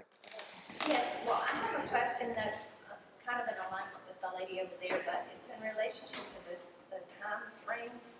Does there seem to be any research between tangibles and intangibles? Oh, what an interesting question. I think so. She just asked if you're making your wish in terms of the time it takes for something to manifest, is there a difference between it being something tangible, like a car, or something intangible, like, I guess, success or getting a new job, or maybe finding that mate would be considered, like love would be an intangible, or happiness? I can't say that we actually have very precisely studied that. So I can't tell you that we have a definitive database on it. We're trying to get better at that, and then you've given us a great idea. But I would say from my own personal experience, I think I do better with intangible things. I think it happens more quickly.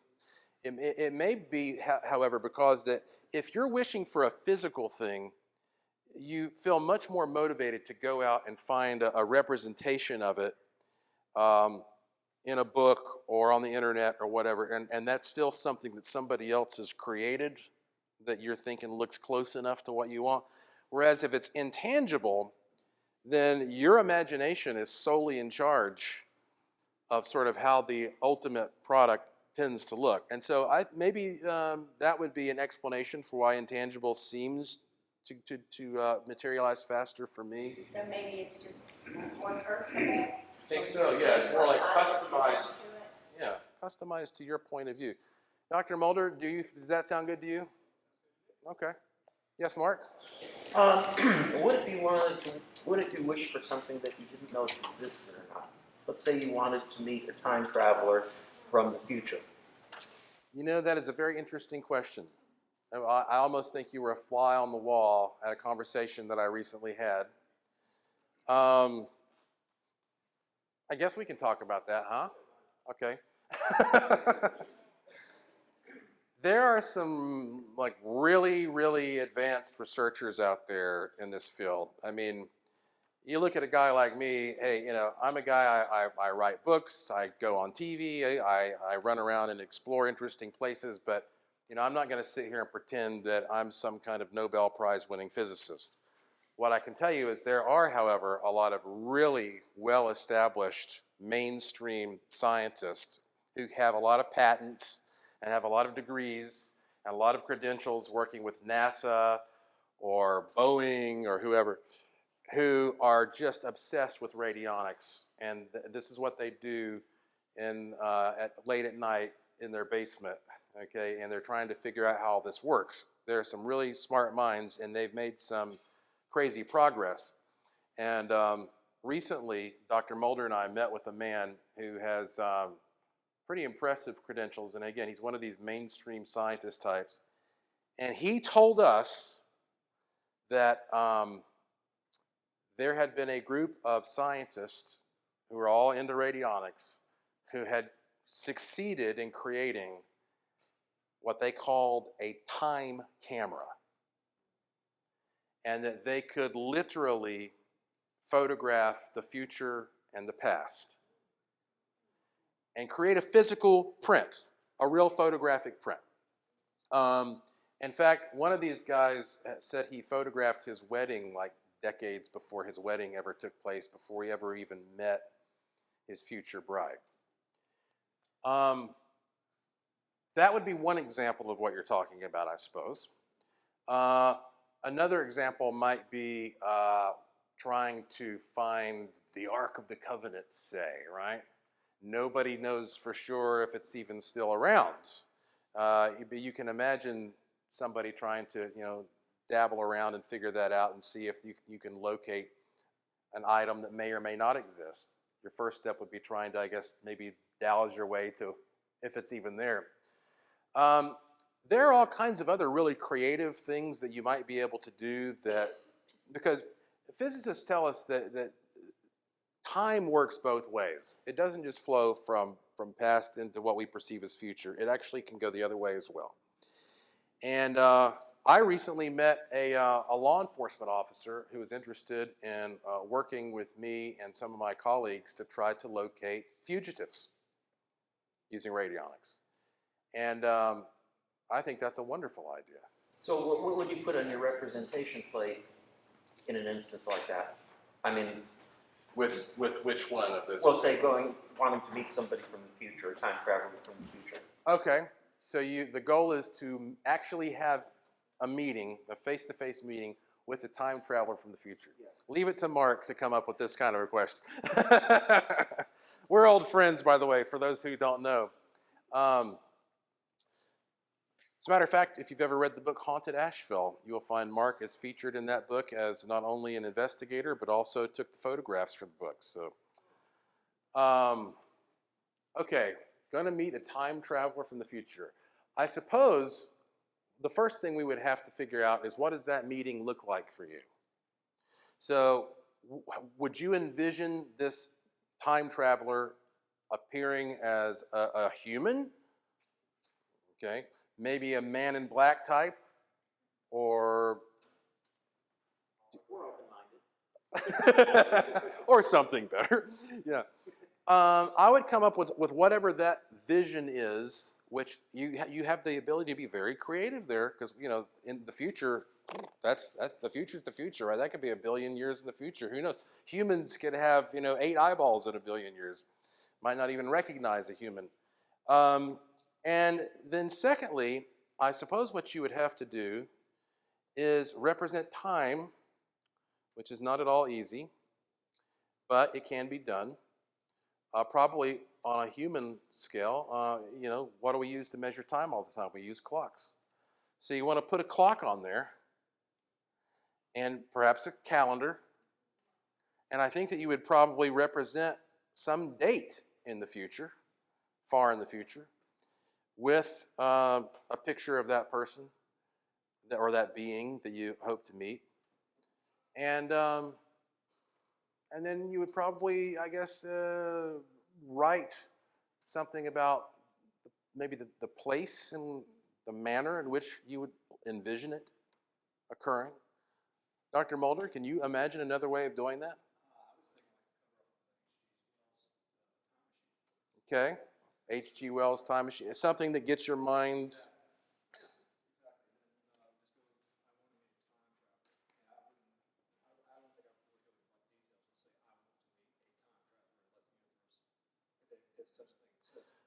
Well, okay. Well, here's this. This also ties right into what you're talking about. Last year, I did an experiment. I was the producer of an experiment called the Arecibo Project. And Arecibo is an observatory in Puerto Rico that has the largest radio satellite dish in the world. It's like Earth's telephone to the cosmos. They shot the movie Contact there with Jodie Foster. They shot the movie 007 GoldenEye. And the Arecibo Project was an attempt based upon the concept of that dish to make contact with aliens. In 1977, there was a signal captured on the Ohio Big Ear Telescope known by scientists as the WOW signal, because SETI researchers were documenting all of these sort of random radio signals coming from space, and one of them looked so well designed and well organized that it looked like it had been created artificially, and the guy who was monitoring it just wrote WOW next to it.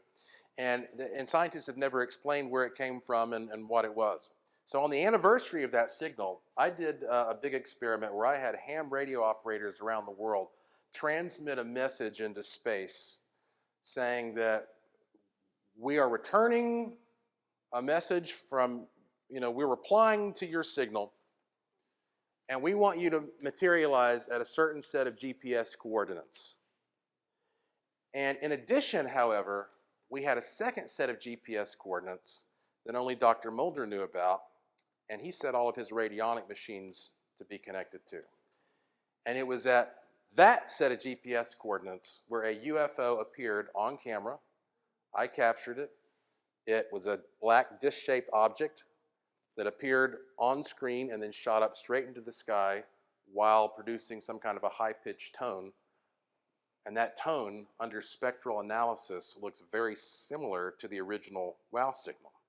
As a matter of fact, it was Mr. C. Eric Scott, who's documenting my talk here, who went through and found that particular clip because we had hours of footage to go through. Before, when we did this experiment last year, we just captured something on camera that nobody saw with their naked eyes. The goal this time is to go to a conference where you have 1,000 paranormal enthusiasts there with their cameras and their night vision goggles and whatnot, who all look up and see something. So that's going to be teetering on what you brought up as well in terms of trying to manifest things which are questionable to begin with in terms of their existence. But great stuff, Mark.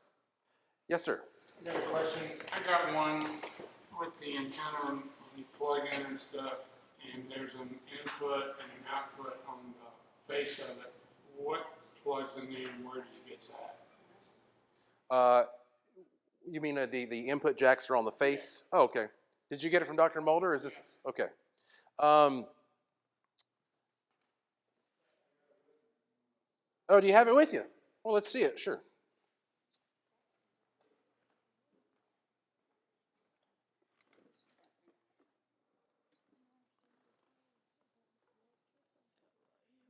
All right. Yeah, you got a nice one. Okay. He has one of the upgrade models that Dr. Mulder has done. Wouldn't you call this an upgraded model, Dr. Mulder? Okay. Sure. Let me get back here. Oh, you've personalized it now, haven't you? Yeah. He was in the hallway. He was telling me he's already had some pretty amazing experiences, and you just got this thing recently and started playing with it. Would you want to recount those to the folks here? Yeah, I got it out for the first time. I've just been holding it to come to this meeting to hear what, how to set it up and what to do and all like that. Well, I have a broken leg, and the stitches come out Tuesday, and it's wrapped in, they put metal in it and all like this. So I wanted to make sure I got a parking spot pretty close to the building. Well, coming here, traffic got bad, so it was about 10 minutes till 1.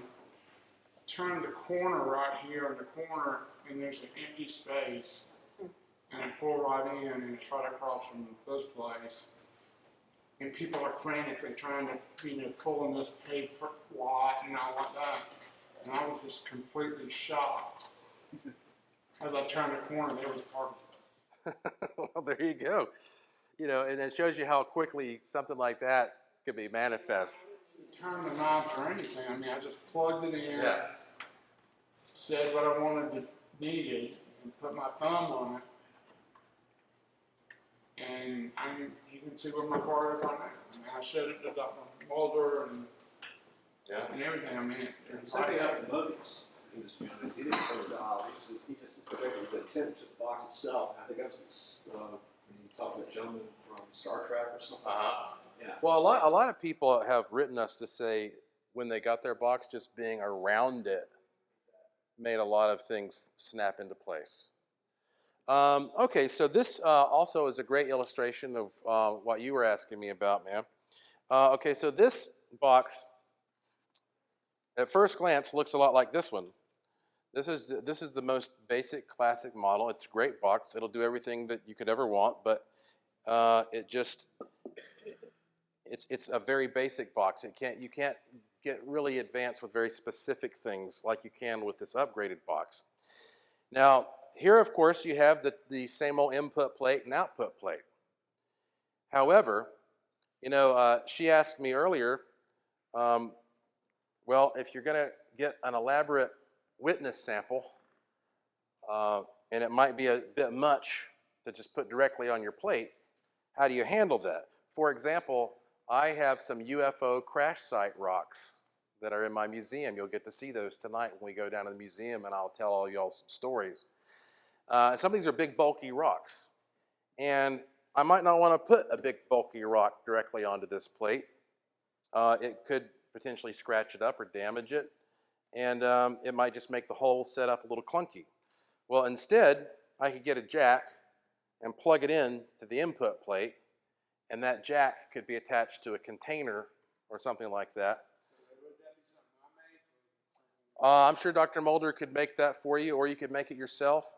Also, you could take a clip and plug it into that, and then you can clip that to something that you want to use as your sample. That's a very easy thing. A lot of people have an alligator clip with a jack on it, and they'll clip that on.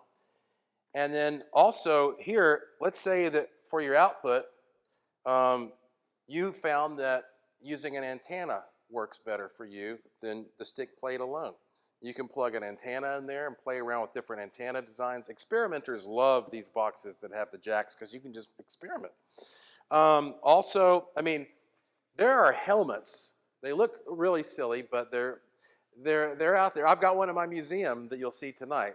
A helmet with knobs on the front, and it's got a cord that you plug into a machine. So let's say I was going to, how I mentioned that sometimes I have such a good imagination I don't even put a sample down? Well, in that case, I might put that helmet on and plug it into the input plate and then sit there and adjust the knobs on the helmet as I'm thinking about my intention. So these are really just it gives you more elaborate options for how to use them. Also, these boxes can be upgraded to the electrical version if you ever so choose.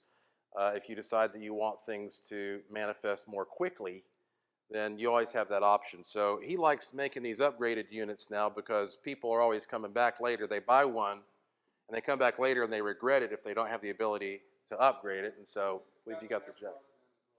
Yeah, you got all the plugs, the antenna. I really like these antennas. To me, again, I've got a background in more of your traditional kind of electronics, and so I associate that with actually broadcasting a field out there. Makes me feel good. You've got a really nice box here. What goes in the output side again? On the output side? Yeah. Well, the output side, you could put an antenna there, a transmitting antenna, or like a transmitting dish. Or let's say you literally wanted to do an experiment where you were going to affect something physically, like a plant. Okay, like Cleve Baxter type experiments, if you ever read his work. Let's say you have a plant and you want to see if you can make this plant grow better if you input a certain type of energy to that plant. So you might plug a cord in here with an alligator clip or something similar on it, and you actually hook that to the plant.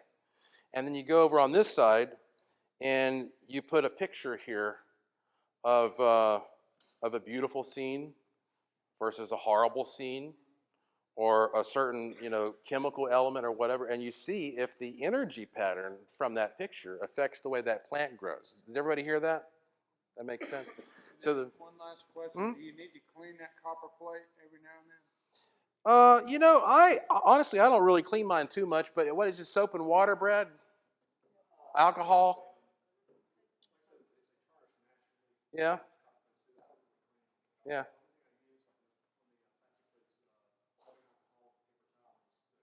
Okay. Yeah, if you ever feel like, The copper plate's gonna get a patina on it at some point in the future. yeah, Get a patina on it at some point in the future, and I didn't know if that affected. yeah, the patina is fine, but however, since you are going to be rubbing the stick plate, it will get a little grimy from time to time. So yeah, just like you said, rubbing alcohol and a paper towel is fine to treat that. But yeah, you've got a very nice expandable, upgradable box. Yes, sir. Yeah, I have kind of a scientific question. I understand the sympathetic resonance and the law of attraction, how it all seems to go together to build the case. But then as you, and I'm not sure if I'm using the right word, orient the dials to yourself, the 9 dials, or align them to yourself. I understand how you might align them and you dragging your finger until you feel the stick. But then there's the third method where you just kind of intuitively just turn them. To me, that's where it kind of could fall off the track scientifically, because getting it just right would seem to be important, but then you can do it just intuitively. So can you talk a little bit about how Sure. those could work? They sound illogical. Sure.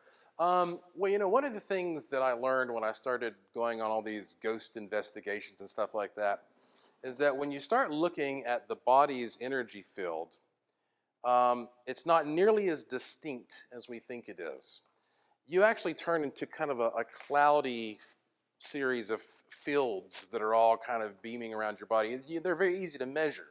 I mean, I have a meter that I enjoy using. It's called a tri-field natural EM meter, and you can pick up just the electrostatic field around a human body from sometimes 10, 15 feet away. And so when you take your finger and you put it in close contact with the machine, that is the most obvious way of getting it right down to that sort of denser layer of the human body. But once you've done this enough times, especially, it seems like you start to develop a sensitivity to what that feeling is that doesn't even require you being in such direct contact. It's almost like that you can feel within your total biofield whatever that moment of change is, where it connects with something inside the machine. And now, for me personally, it took years for me to get to the point where I could do that. I always used the stick method. For me, the pendulum method, I don't know why, it seemed, you'd think it'd be clearer, but I didn't like something about the pendulum method. But the intuitive method, after years and years of doing it, it started feeling right to me. It started clicking. And all I can think of is that it must have something to do with just that repeated exposure to what that feeling of the stick is like.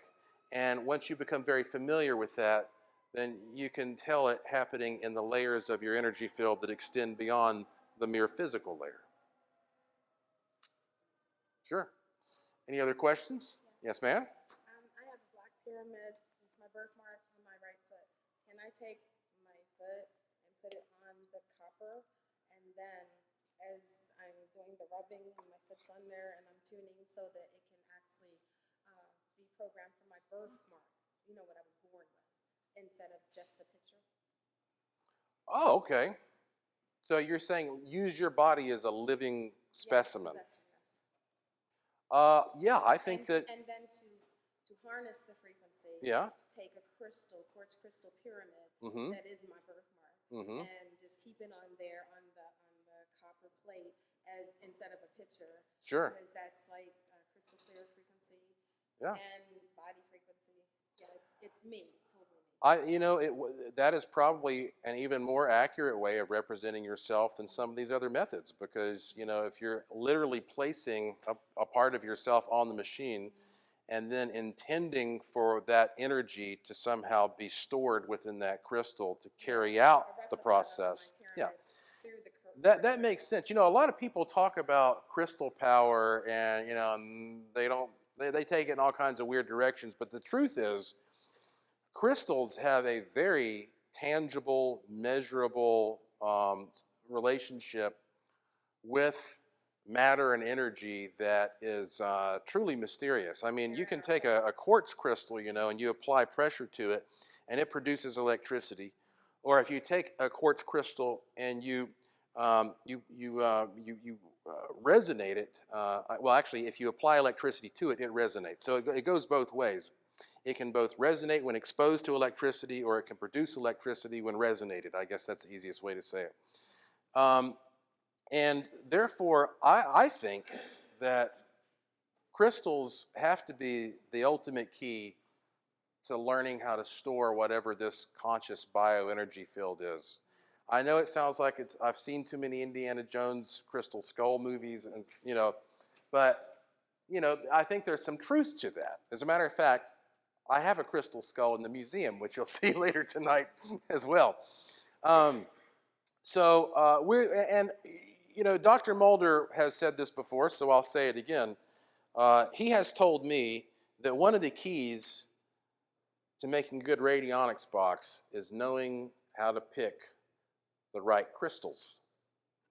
And that's a secret that he keeps pretty close to his vest. But if you are trying to capture your bioenergy field in a way to represent yourself, by your birthmark or something like that, I think a crystal is a very wise extension of that. But there's no reason you can't use your own body as a witness sample that I can see. You're very welcome.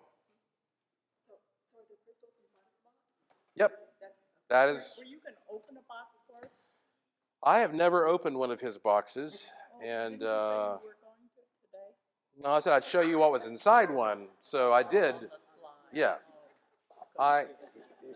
Yeah. On the slide, it's really not that impressive, the one that I opened. Now, he didn't make that one. The one that I bought was made by a man in California, and it had a series of potentiometers with a copper wire circuit. It had cone-shaped copper funnels. It had some coils. It had a part of the circuit that was literally drawn into place with schematics. Dr. Mulder, do you want to comment any more about what's inside these boxes?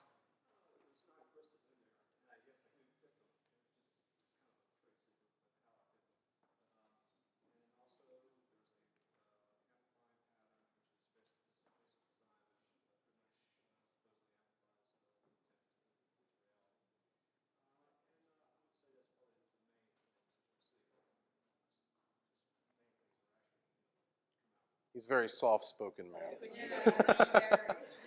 He said that he does pick very specific crystals according to a very specific method, which he keeps as a trade secret.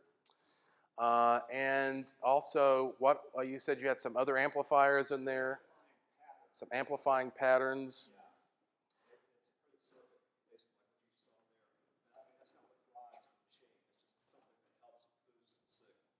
Okay, so various boosters. I don't honestly know. I've never opened one of his up, and I kind of felt bad when I opened up that one I had and ruined it. So, here's the arrangement that Dr. Mulder and I have. After he started making these great machines, we started wondering, is there any way we can start to scientifically understand how these things work? Because you can't take a human being's life and stick it into a container in a laboratory and test every variable of that person's life out and determine the cause and effect relationship between everything. So we realized the least we can do is provide these to people all over the world and keep track of them best we can. And we're actually getting better at that. Soon we have a brand new surveying database that we're going to be introducing to get even more scientifically stringent about this. And so the goal was to create a machine, or at least a version that could be bought for less than $200, because all these other machines cost ridiculous amounts of money. They could cost less than $200, that could be sent to people in different cultures around the world who would want to participate in this. And yes, they're buying a product, and yes, we're making money. But it's more than that. It's also an opportunity for us to get data and for us to understand, why is it that this thing works? Well, to date, I don't even know how many people around the world have one of these machines. But how many? About 1,500 of these machines. And every country you can imagine. I don't think you can name a country where somebody doesn't have one of these machines. And he's so effective at making them that we decided to create a project in which I would try to help educate people about what this subject is. And of course, I was a major influence on even educating him on what this is. You know, again, he saw my webinar, and that gave him the inspiration to really start getting serious about making these.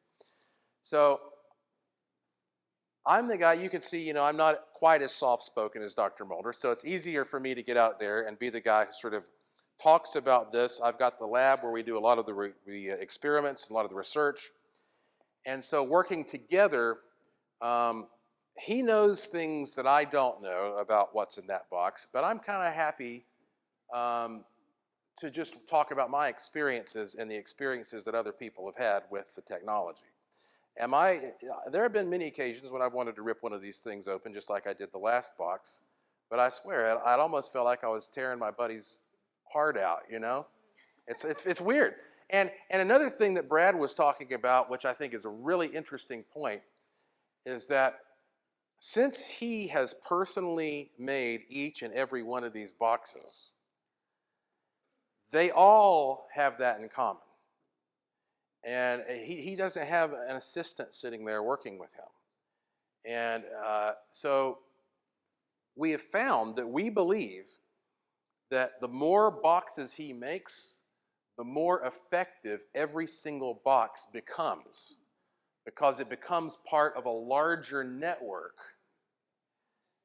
And that larger network is almost like forming some kind of a radionic internet or a radionic brain that is becoming more and more powerful until eventually it will rule everything. Right, Brad? Is that the plan?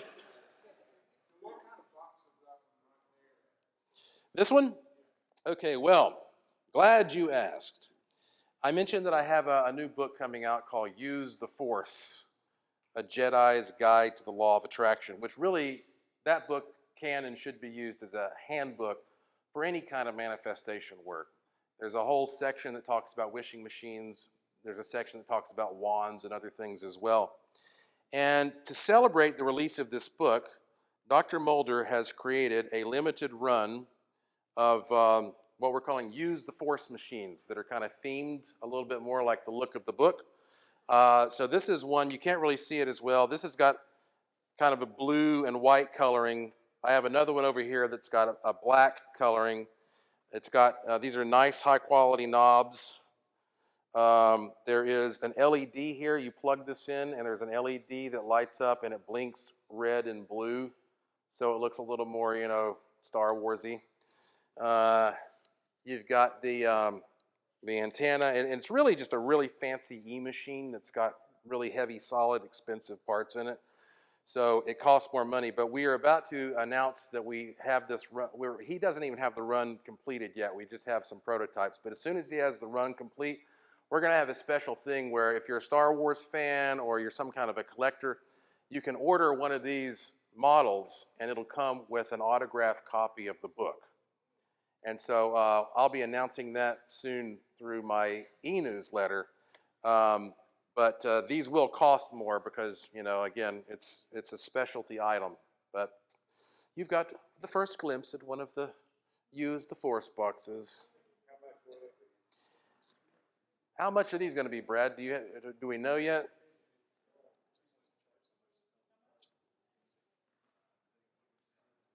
We don't know yet? Yeah, we're not sure yet. He's still sorting out the parts and trying to figure all that out. But hopefully we'll have something like, well, my book comes out August 1st, so we want to have something, you know, we can hurry up and get out there this year to tie into the book nicely. Has anybody ever tried plugging one like I have into another box, the input and the output, plugging it into another input? Yep. Yeah, you can do that. You can take, well, it kind of reminds me of in my laboratory, sometimes on a really wild night, I'll start seeing how many coils I can hook together. And you take, like, say, a secondary from a Tesla coil, and then you hook that Tesla coil into another secondary from Tesla coil, and they call that a super coil. And then you keep plugging in extra coils, and you start getting these incredible high-frequency harmonic pulses. And next thing you know, the ceiling's glowing, glass is breaking.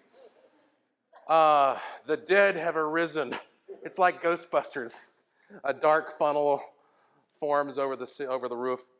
So I think, yeah, there have been experiments done by plenty of people. You take these boxes and you start hooking them in together. Yeah, I have 1 with 3 boxes hooked together. Really? He's got 3 boxes hooked together, and it's just an experiment, though, right? Yeah. Yes, sir. So whatever tangible item that you use, it should make contact with the copper plate? Well, traditionally, it should make contact with the copper plate. However, you know, when it comes to this idea of envisioning your witness sample, as I told you I have done sometimes, it makes you think that you can almost create a thought form under certain circumstances if you're very good at visualization. And you can literally manifest enough of that energy pattern that you may not even need the physical object. But otherwise, yes. And also, for people who are just starting out in radionics, I always tell them, let's make this as normal seeming as possible for you. You know, like let's put things in close contact, and because that's what we're used to, you know, and little by little your mind opens to the fact that this is an exotic form of technology here. So, but usually contact is the best. Yes, sir. Do you feel like your life's path has been altered at all since using these machines, or how would you feel like your life would be different had you never used these? You know what? That is a great question. And I believe my life has been dramatically altered by using these machines. As a matter of fact, when I first started using them in the year 2000, there was a very noted bump in my life. And since then, it's become clearer and clearer that I believe one of the reasons that I'm here on this earth is to help people understand this. And one of the ways it's helped me personally is that I am naturally kind of a type A personality. And where, you know, I'm the kind of guy who would probably be really good in any kind of a planning situation, you know, planning a military strike or something like that. You know. I'm very detail-oriented, and that makes me, you know, often naturally tense. I have high blood pressure when, naturally speaking, I always had high blood pressure, which runs in my family, and could often have a hot temper, and could be kind of a naturally kind of a curmudgeonly person, to be honest with you.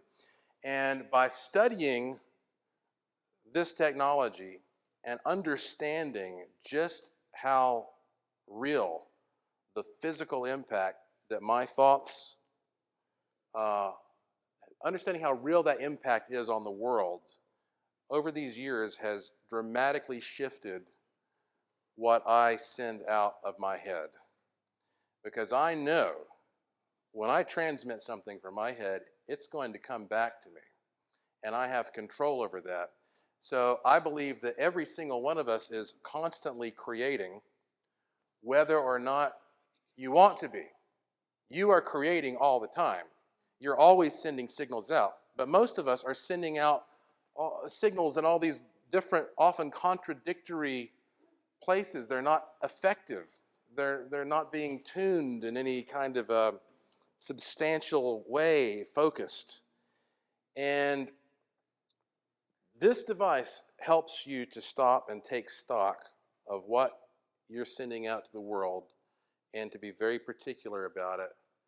And when you do that methodically over time, suddenly you see your life get better and better and better and better. And now I have a dream life, especially compared to most people. I've been self-employed since I was 18 years old. I've traveled around the world investigating just fascinating places and things that I find interesting. I have, fantastic relationships all over the world. I get new opportunities all the time. I never know where I'm going to be invited to go and what I'm going to be invited to do next. I don't worry like I used to about things.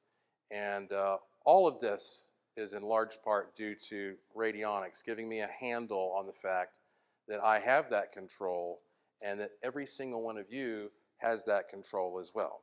And you start step by step proving to yourself that it works with these little things, and then that snowballs into a larger and larger worldview.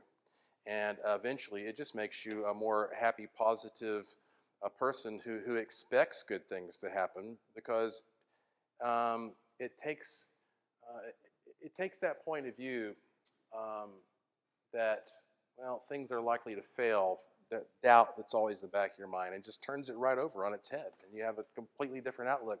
And when you have that different outlook, you can make the world whatever you want it to be. So I know that's kind of a fuzzy way of explaining it, but I think you get the picture. Yes, ma'am. Well, that's a good segue into the health aspects of it. Mm-hmm. Can you touch on that a little bit, how to use it for health aspects? Well, I have to reiterate, as I said earlier, you may have heard, I'm not legally allowed to discuss anything medical. So let's call it, tell me about non-medical things. Well, here's what I will tell you. We'll call it. I think you can look at me and see I seem to be a pretty healthy guy. And whenever I start to feel unwell, obviously, I go to radionics immediately and start working on myself. And so, it's about keeping your entire mind, body, environment, relationship healthy and in sync best you can. Again, I know that doesn't matter what I do, eventually I'm going to die, at least in this plane. But in the meantime, I think I'm going to have a pretty good quality of life. And that starts with, what's up here and the relationship that has with your body and with everything else around you. So, I use these devices to improve my life in every possible way. And I recommend anybody who has a machine who's interested in that type of research to just get on the internet, and you'll find tons of people who can share their experiences and specific things that they have done along those lines. Sure? Yes. I have a couple of questions. One, the one that has the device where you plug it in, when you're using it and the antenna, do you leave all of that plugged in and the antenna up after you make your wish? Right, yes. So you can't unplug it once you make a wish? Well, what's funny is that the truth is you can use a machine with a plug even if you don't plug it in. But it doesn't work as fast in our experiments unless you plug it in. And leave it plugged in during the entire course that you think it is transmitting your intention. But I guess if you didn't plug it in, it would act just like the basic one, right? That's right. Yeah. So you can use Yeah, you can use it without it being plugged in, but it would perform just like the basic one. But if you plug it in, now you're adding this electrical signal to it. And again, we're still trying to figure out how that connects with your intention. But you know, it's another energy field. It's a real tangible energy field that you're introducing to your intention. So it's changing it in some way. I mean, I plugged mine in last night, and what I wanted it to do happened to that. I left it plugged in, unplugged it this morning, and back it up. Yeah, yeah, that's the good thing to do. My other question was that I watched some of your videos, and on some of that you were saying, like, okay, you do the input, put your pictures, and hair clippings and all like that on this. But then there was some where you said, then you move it over to the output. Yes. So I'm confused, because when you were talking earlier, you never mentioned moving it over to Right. the output. So I was wondering, Sure. when did you do that? Sure. Well, you know, there are 3 or 4 different techniques, and the one that I described earlier is the absolute simplest technique. It's called the direct tuning technique. And for those of you who could not hear her question, she asked, well, if you saw the video where I was sitting there talking about how to use these machines, in my demonstration, I took a machine like this, and I said, when you're done, take your sample and move it from the input plate to the output plate.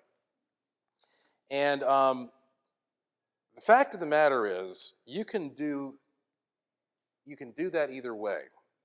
I used to always move it over to the output plate because to me it just made sense that I'm taking something that's going in here. I want something to come out of here. Let's just combine it all together into one big discharge into the universe. But then a lot of radionic practitioners said, well, that's fine if you feel that way, but you don't have to do it. So I stopped doing it, and it didn't make a difference. I will also point out, though, that in that video, which was shot 4 years ago or more, I guess, so we've learned a lot since I did that video. I also talked about what is called the inverse method. And when you use the inverse method, earlier I gave you an example of a guy who's lost his job and he wants a new job. And I said, well, represent the guy having the job he wants, tune everything positively and leave it. But in the video, I chose to show the inverse method. In the video, I represented the guy without the job, and then I found the rate for him without the job, and then reversed it. And to do that, you simply take each one of these knobs that is adjusted for what you don't want, and you just invert it to the opposite position. You can also do that mathematically if you consider each one of these knobs has marks that go from 0 to 10. So if you had 2 on a dial, you would say 10 minus 2 and change it to the 8 position. Or if you had 4 on a dial, you'd say 10 minus 4 and change it to 6. If you had 5 on a dial, you'd leave it where it is because 10 minus 5 is 5, etc. Or you can just switch it to the inverse position. Now I used to use the inverse method a lot because I kind of like the feel of it, like, oh, I found out what the problem is, this is what I don't like, now I get to fix it. Take that, you know what I mean? It's like literally, it's like a feeling of some satisfaction, yeah, that you're going in and changing that result. So you know, I think that anybody who gets into radionics should really play around with all those methods. But we found that most people do very well with the direct tuning method. It's the simplest one to explain. And usually if people have problems with that, then they'll contact us and then we'll tell them about the other method. And usually one of those two will work for everybody. That tells us something very interesting about the human brain, I think. I think that people who may be more or less right-brained or left-brained or whatever, maybe they respond better to a different technique. But there are variations in how to tune these things, and you will find that, you know, there have been so many books written about this subject, lifetimes devoted to researching it. there's just an incredible wealth of stuff to think about. I read a quote just yesterday by some lady, I wish I could remember it verbatim, who said that essentially radionics is, the study of the interrelationship between all things. It's like, well, she's right, but boy, what a concept, huh? The interrelationship between all things. And I want to reiterate to you guys, because, oh man, it's getting close time to wrap up here. I want to reiterate to you that the lobby, the level that you entered this building on, is where you will find the Hieronymus machine. And that machine is probably 100 years old, Brad? Okay, so almost 100 years old. Big, nice, fancy, heavy machine. And, to me, it's wonderful to look at that and how well it is made. And it helps me to think that, whatever we are doing, experimenting with these boxes and trying to educate others, we're standing on some pretty impressive shoulders here. There were some people in the past who really put a lot of effort into this field and treated it very seriously.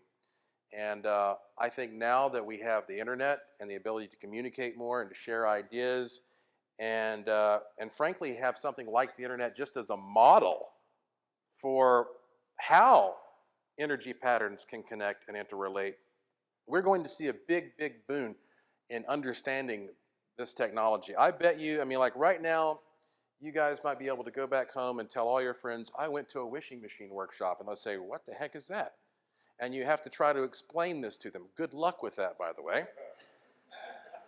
But in 10 years, I don't think you're going to have such a problem. I bet you in 10 years, just about everybody's going to have some kind of a vague idea of what a wishing machine is. And in 20 years, it's not going to be a big deal at all, because we're evolving our manner of thinking to that extent.